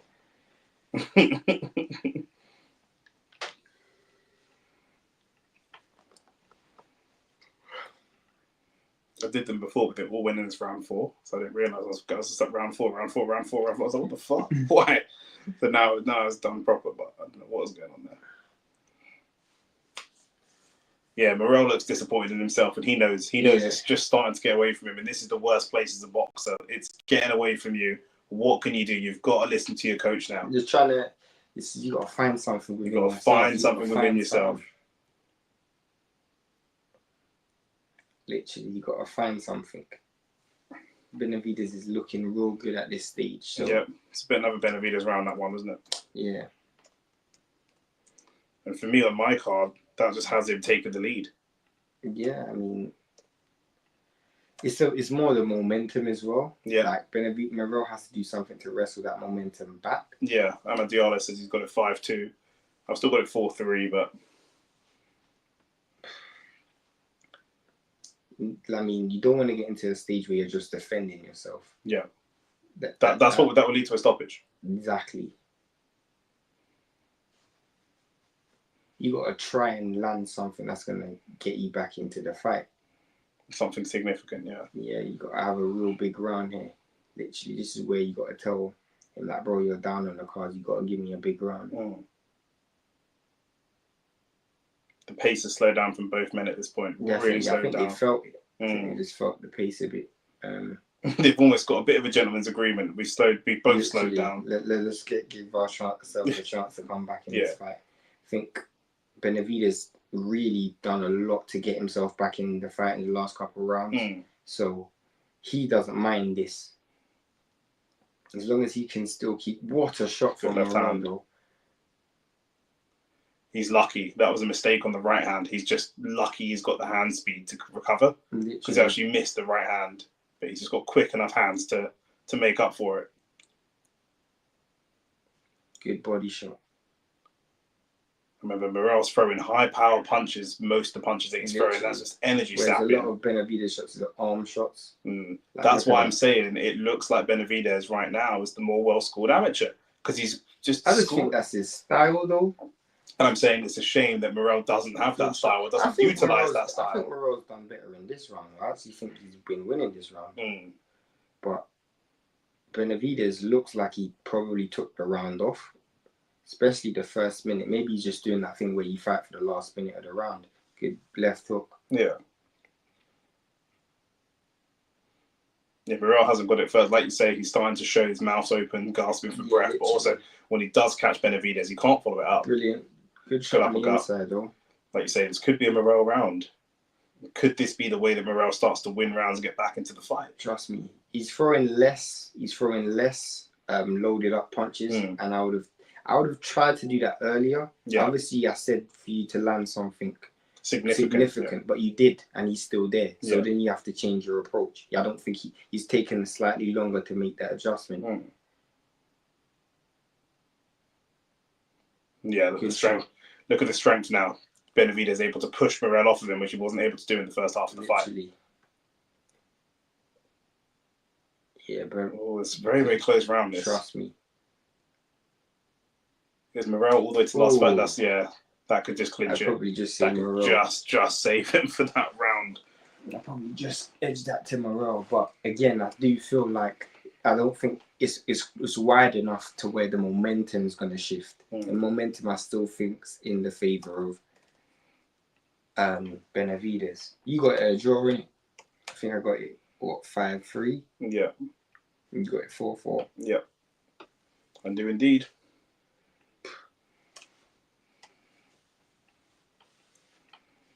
It's like my bet's gone in the air though. Yep. I didn't actually bet it, but I wanted to. I didn't actually bet it. My bet was for both of them to get dropped in this fight. I don't see it happening.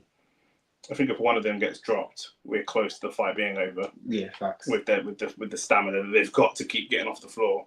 Yeah, and also the other guy knows that if I drop you, this might be my only chance. Yeah. Here we go, round 9.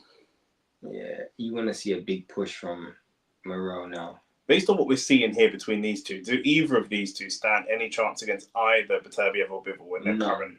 They obviously stand a chance, but I don't think they win. I think Beterbiev will knock both of them out. Yeah. And Bivol, he will definitely score Morell.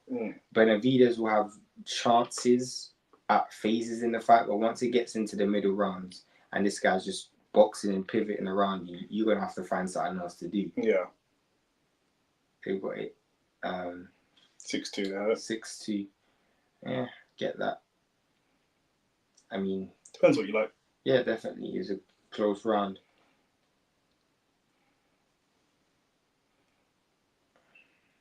Benavidez though, he's definitely shown. He's shown his ring IQ.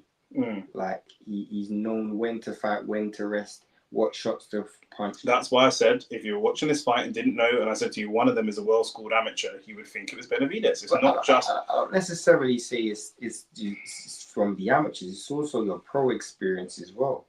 Like he's been in there with top fighters. Yeah. And he knows what to do. I think Morell's kind of just been a brilliant shot from Benavidez. Morell's trying a great chin though. Yeah. See, I don't like that. I don't like that from Morell. See, Morell's done this thing where Errol Spence used to do this a lot, where you would catch, let them finish, then throw. Yeah. I hate when fighters do that. Well, he's doing a fair exchange because he thinks he's more powerful, but he doesn't necessarily have the skill to land the fight. You got to punch in between their shots. And that's why obviously you were way more in favour of Crawford than me, but that's why I favoured Crawford over Spence anyway, because you can't wait until Crawford's done to throw your punches because he's going to throw in between you as well as throw before you. Yeah. And for me, that is always going to be an advantage. I think Morell's fallen into that trap of not throwing with Benavidez. When he did buckle him that one time was when you were throwing with him, not waiting for him to finish. Yeah. Benavidez also tightened up. Yep. Good shot. But again, you want to throw with him, not at the end of the shot, not at the once he's finished his combination, but in between his combinations.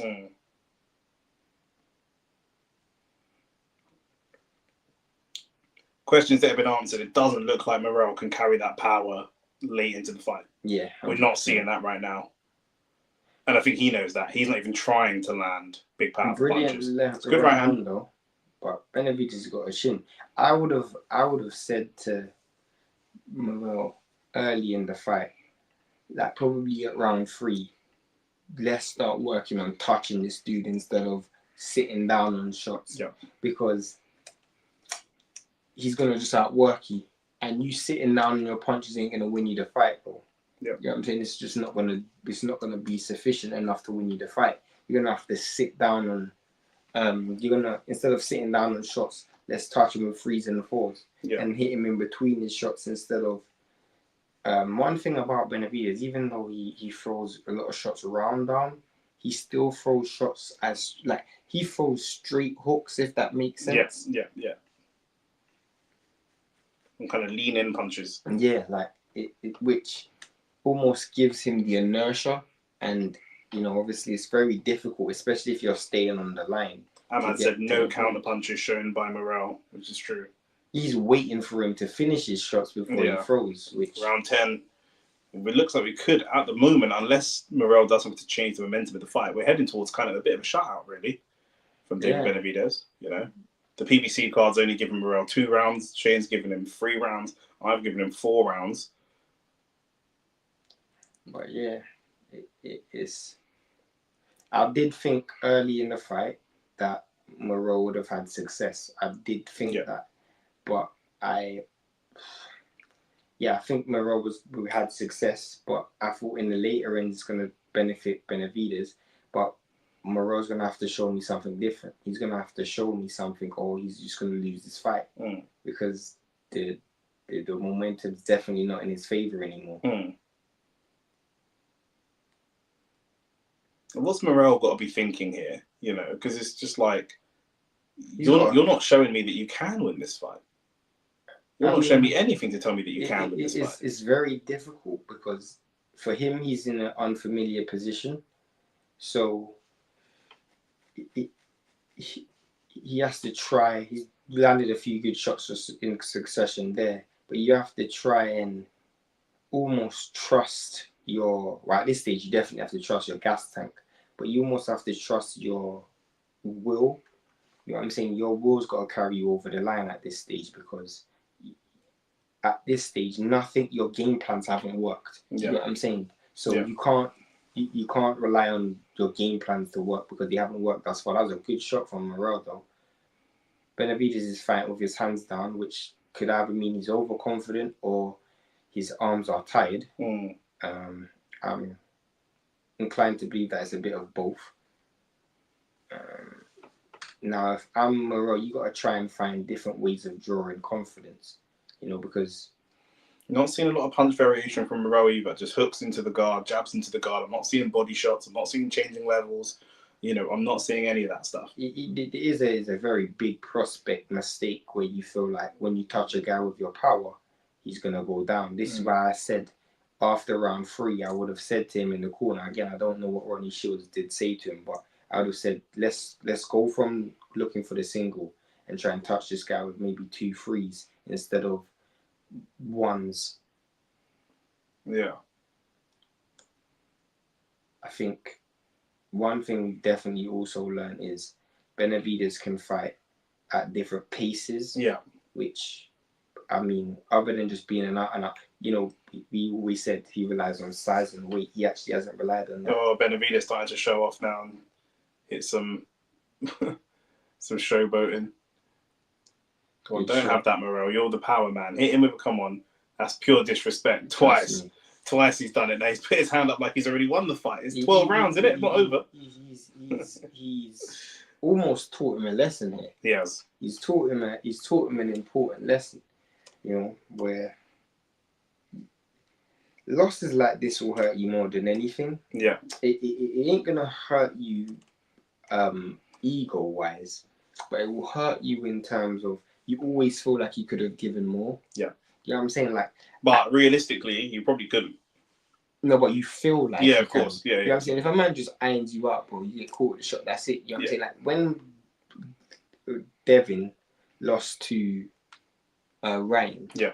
He was never winning that fight. He wasn't. He can't say I could have given more effort. He can say maybe I should have done a different game plan. Yeah. But he can't say I could have given more effort. Whereas Morell, you kind of feel like you may have thought within yourself. Yeah.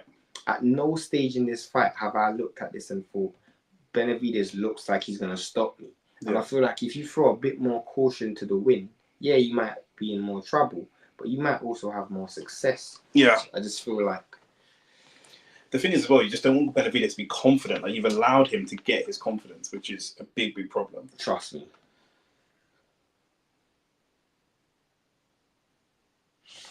Round 11. And like I say, heading towards a shutout unless something very dramatic happens. But it just doesn't look like Morell.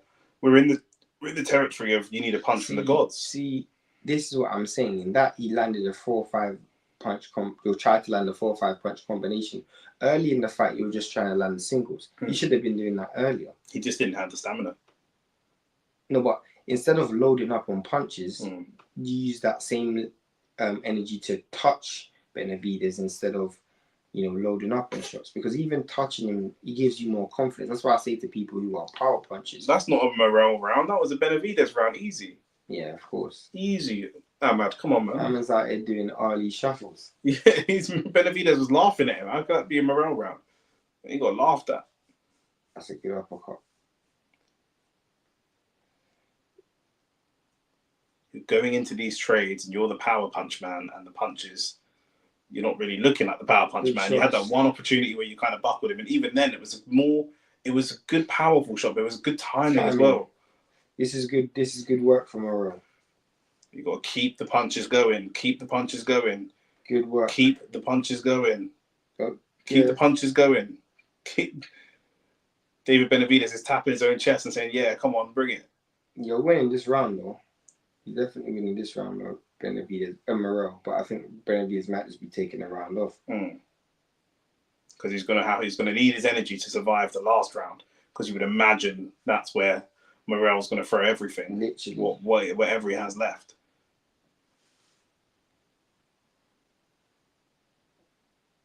You want to see a big push from Morell, but how much does he have to give? He's literally had to fight out. It's going to be a good shot again, though.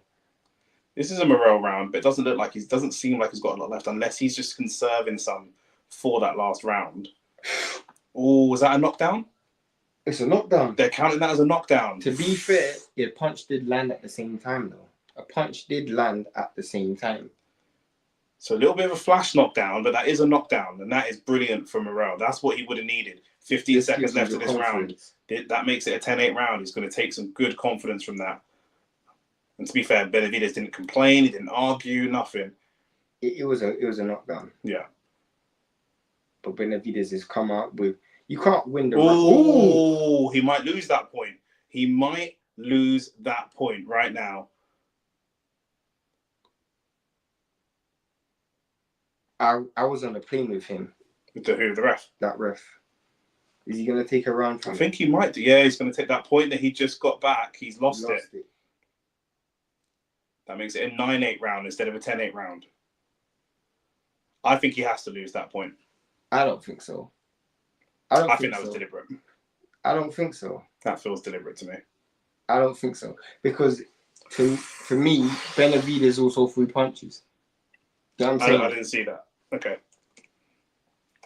Benavidez also threw punches.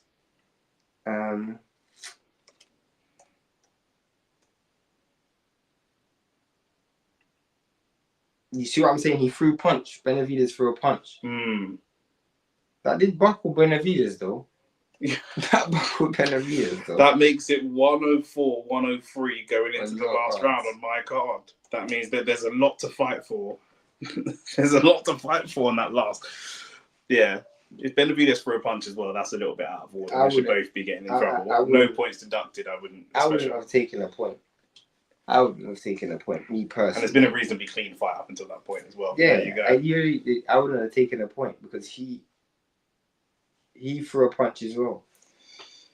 They didn't even show the knockdown in that round. They didn't even show it. We know who the PBC fighter is. Trust me. They get knocked down. It's not even shown on the replay.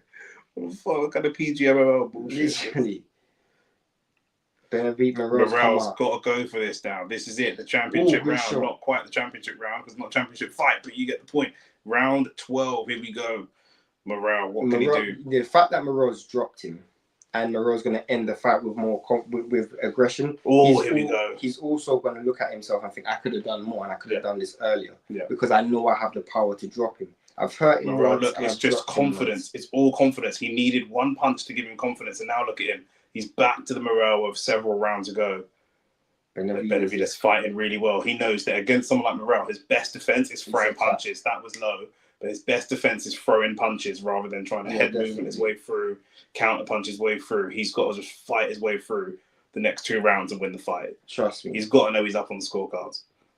I think Morell's been a little bit hard done by with that point deduction because if he won this round and he didn't get a point deduction, he could have made a claim. I'm not saying he would have because he would have still been slightly down, but he could have made a claim to, maybe a draw. I don't know. Justify a rematch at least. Yeah. If it's a shutout, 10-8 shutout or something like that, might. Oh, good shot from Benavidez.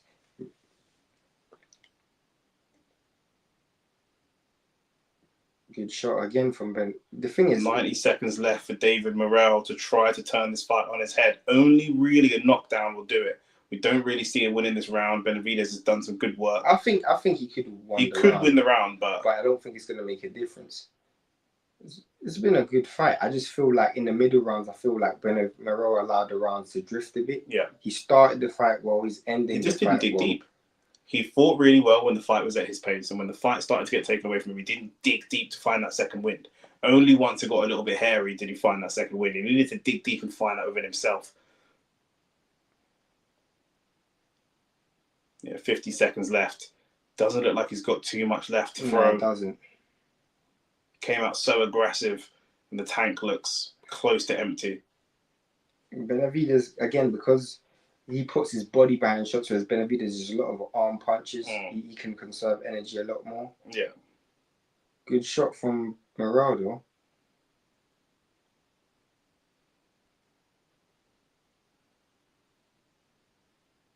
Yeah, he's definitely tired. You see his body. Oh, you got moved by that punch. There's 15 seconds left. Good shot again, though. Really good shot. Good shot again. Another good shot. It's going to feel like he could have probably just done a little bit more. He's now trying to show off and showboat, but he's going to lose the fight. And that's it. That's time. That is time on that fight. The thing is, I'll say this, in my opinion, it's one of those fights where in about 2 or 3 years' time, if Morell has the right fight, it would be good to see a rematch. You know what I'm saying? Like, that was a real good fight. It was a good fight. I felt like... I have it 114, 112 on my scorecard. I probably have it 115, 111. I think Morell had some good moments. I think 8-4,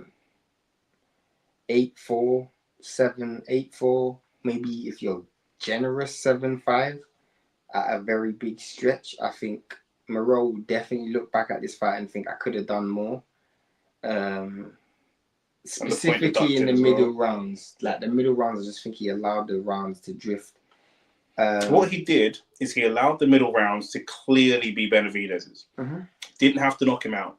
Didn't have to hurt him, but being a little bit more active, he could have just made those rounds swing rounds. There were too many rounds that were clearly going to Benavidez. Or, for me, what you have to do is in those situations where you don't have the same gas tank, you almost have to Chisora your way through a fight.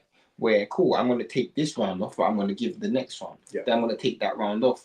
And I felt like he gave 70% in 3-4 consecutive rounds instead of going 20, 100, 20, 100, and then averaged out the same stamina. You know what I'm saying? And he may have because you could have done more. You could have done more. I just feel like he's going to be a little bit disappointed with how he fought in those middle rounds, because if you look at it, he's clearly landed the more significant shots. He's dropped him and he hurt him.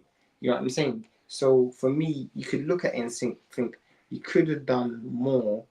I know you gave effort. I'm not taking anything away from you, but I just feel like there's a ring craft in the pros specifically. You just got to learn a few things. And you're going to learn a lot from this fight. That's exactly what Ahmad said. I want to see a rematch, but I think Morell could learn a lot from this fight.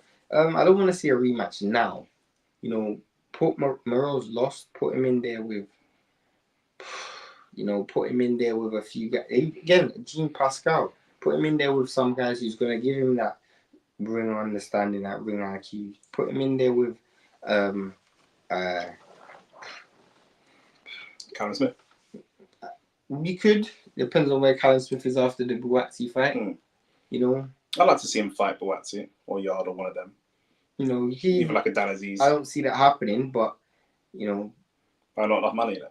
I just don't, because obviously these PBC fighters rarely fight British fighters. Yeah.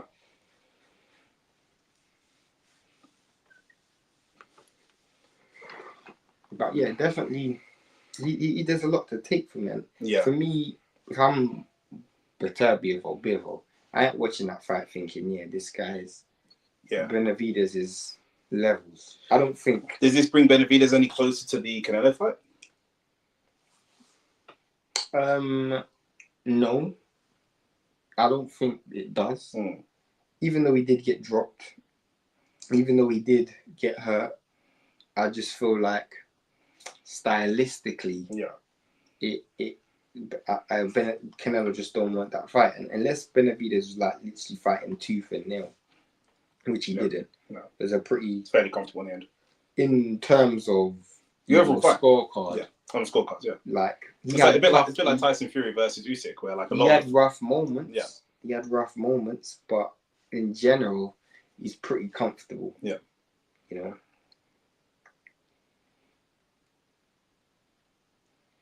Once he rode out the kind of aggressive onslaught, it's pretty much. Yeah, I just feel like the biggest mistake he made was not.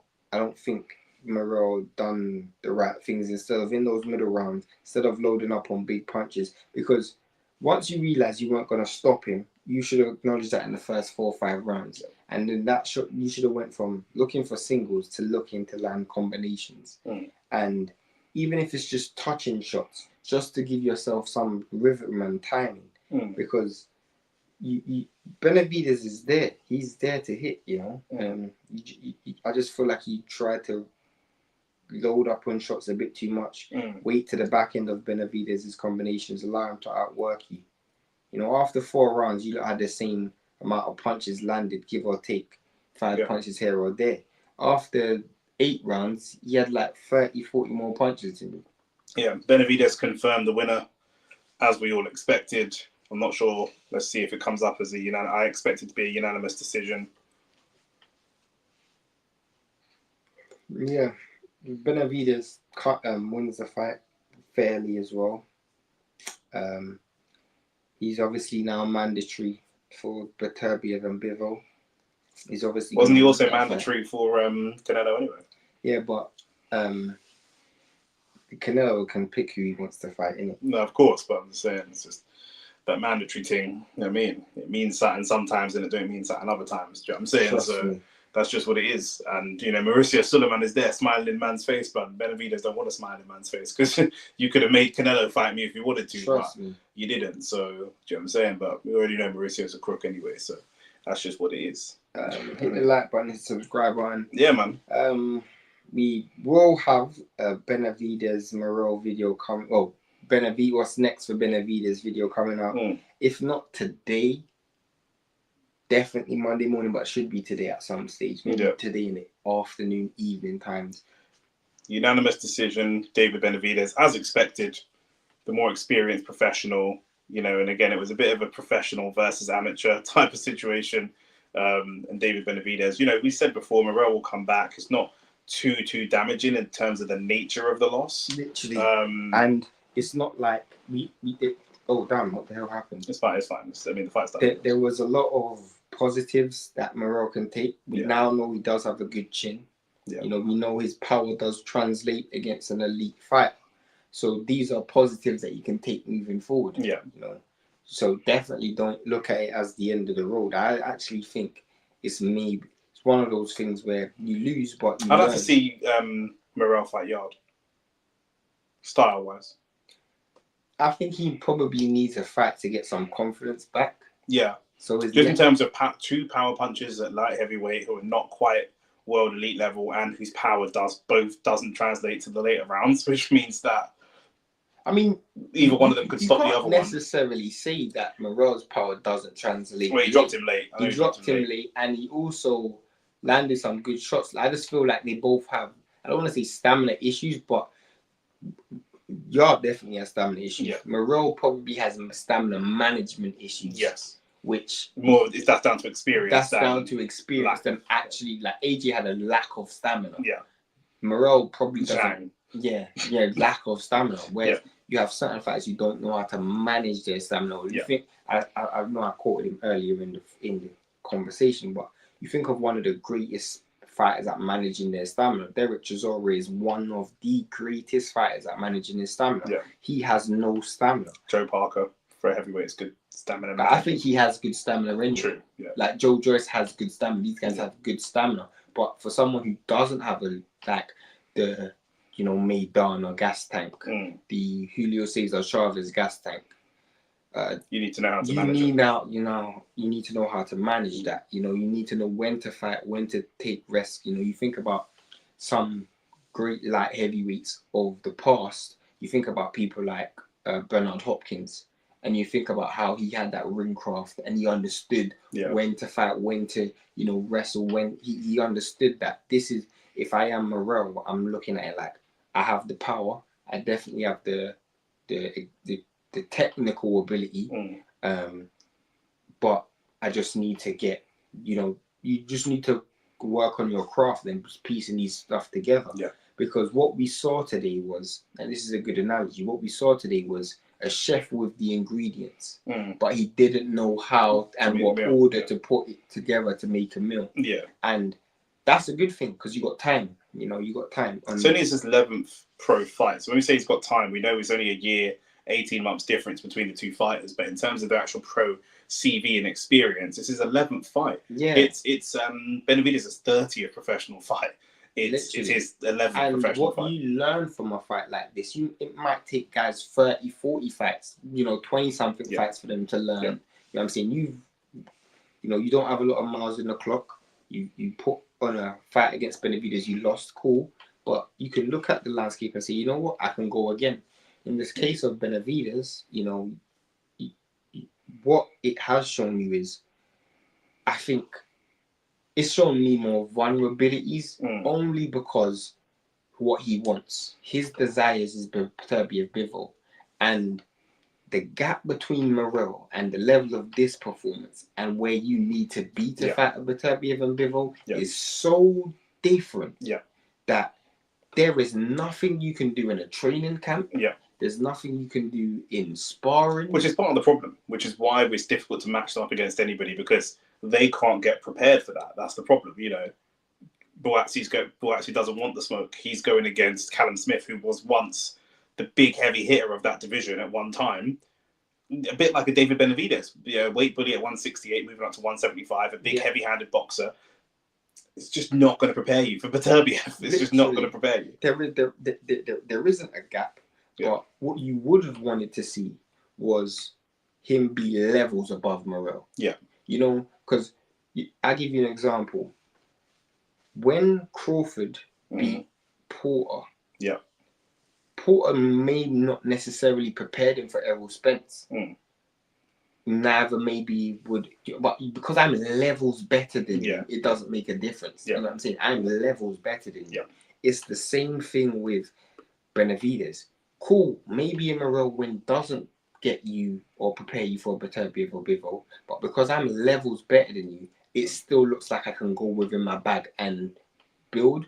I didn't look at that Benavidez performance and think, cool, there is more that you can give me.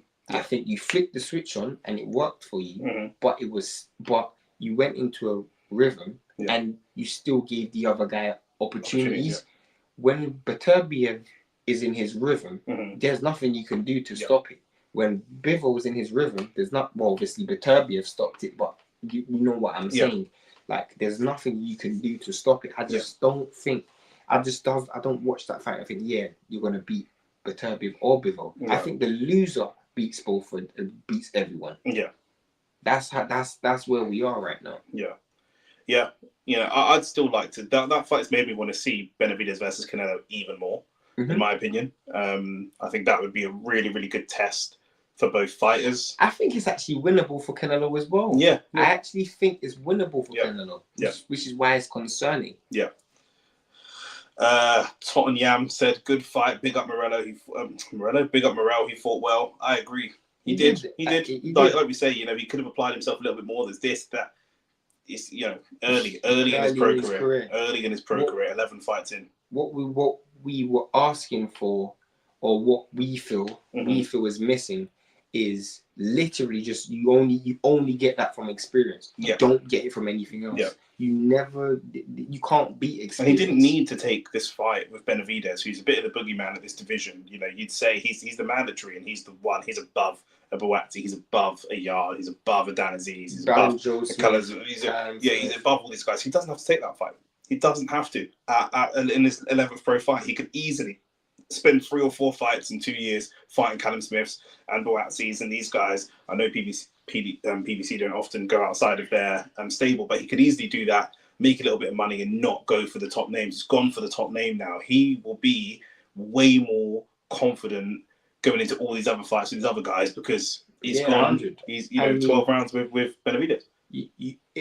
In an ideal world, this is what I would be looking if I'm Morell. I'll be looking to fight like a Jean Pascal, like I said before, who's still around. You get a knockover, you win him, you defeat him, you beat him comfortably, and then you go out and you look for someone who's going to bridge you that gap. So for me, I would be looking at maybe even trying to get Plant from 68 because I know he's still in with PBC. You know what I'm saying?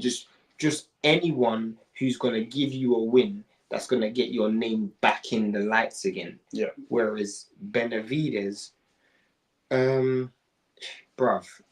right now, I don't even know what advice to give you because you want Beterbiev and Bivol.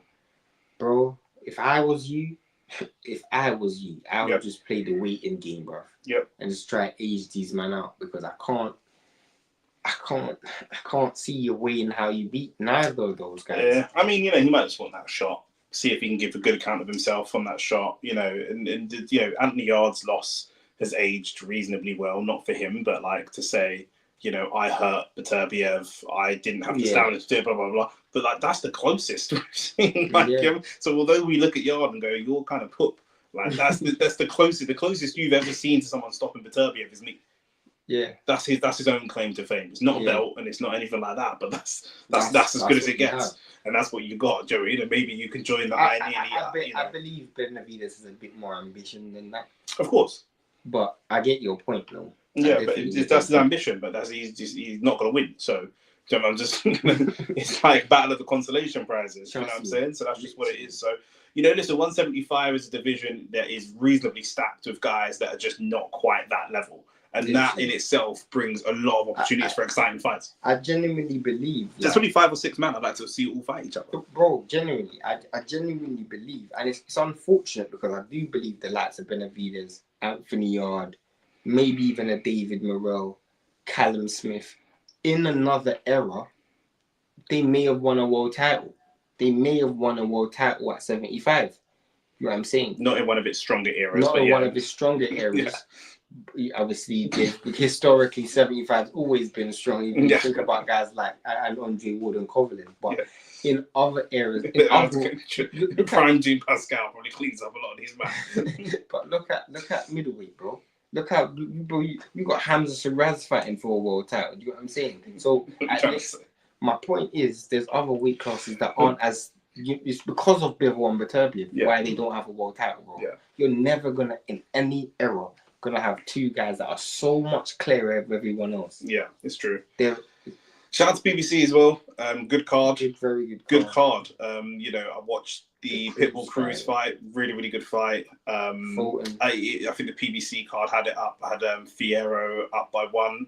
I had Cruz up by 1, and I think it might have been a split. I can't remember what the decision was, split or unanimous, but I had it on mute at the time. But that was a really close fight. Really close fight. To watch it. I was in transit. Then we watched Fulton versus Figueroa. That was a good fight. Again, good fight, close fight, competitive fight. I think, you know, not close. Stephen Fulton won, but it was a competitive fight. And then this fight, which again, similar to like I say, I use the analogy like a Tyson Fury versus Usyk, where it wasn't a shutout. It was competitive. It was there was some close, difficult rounds to score, but ultimately on balance of the fight, and we score fights round by round, not on balance, but on balance of the fight, you know, the right person won. It was always going to be that way. So it's entertaining. Like, it starts February off with a real big bang, and it's getting stronger and stronger. Obviously, next week isn't as strong because we have Otto Wallen versus Chisora. But we're more likely to see a knockout. So, do you know what I mean? Because we just had 3 fights of good boxing and no knockouts, which is great. We love boxing. We're not here for knockouts, we're here for good boxing. But you go Chisora versus Wallen, we're seeing someone get knocked over. So we ain't seeing 12 rounds of technical boxing. But Chisora ain't knocking out Wallen, bro.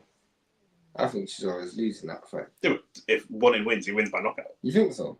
I think he might. I think he might just box. I don't know. Let's see.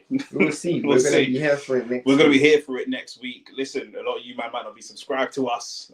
Nick and Shane, Only Facts Boxing, we're covering most big fights, Saturday nights, Sunday mornings. For us, it's 5:30 in the morning, so we're going to get some sleep. But yeah, man, it's been like this video, subscribe to the channel. Post-fight Benavidez Morell video coming out again. Either later this evening or tomorrow morning, but they're probably today. Yeah, man. But listen, peace and love every time. For now, big up. Love for everyone for tuning in. Like I said, like the video. We'll see you guys soon. Peace. Love.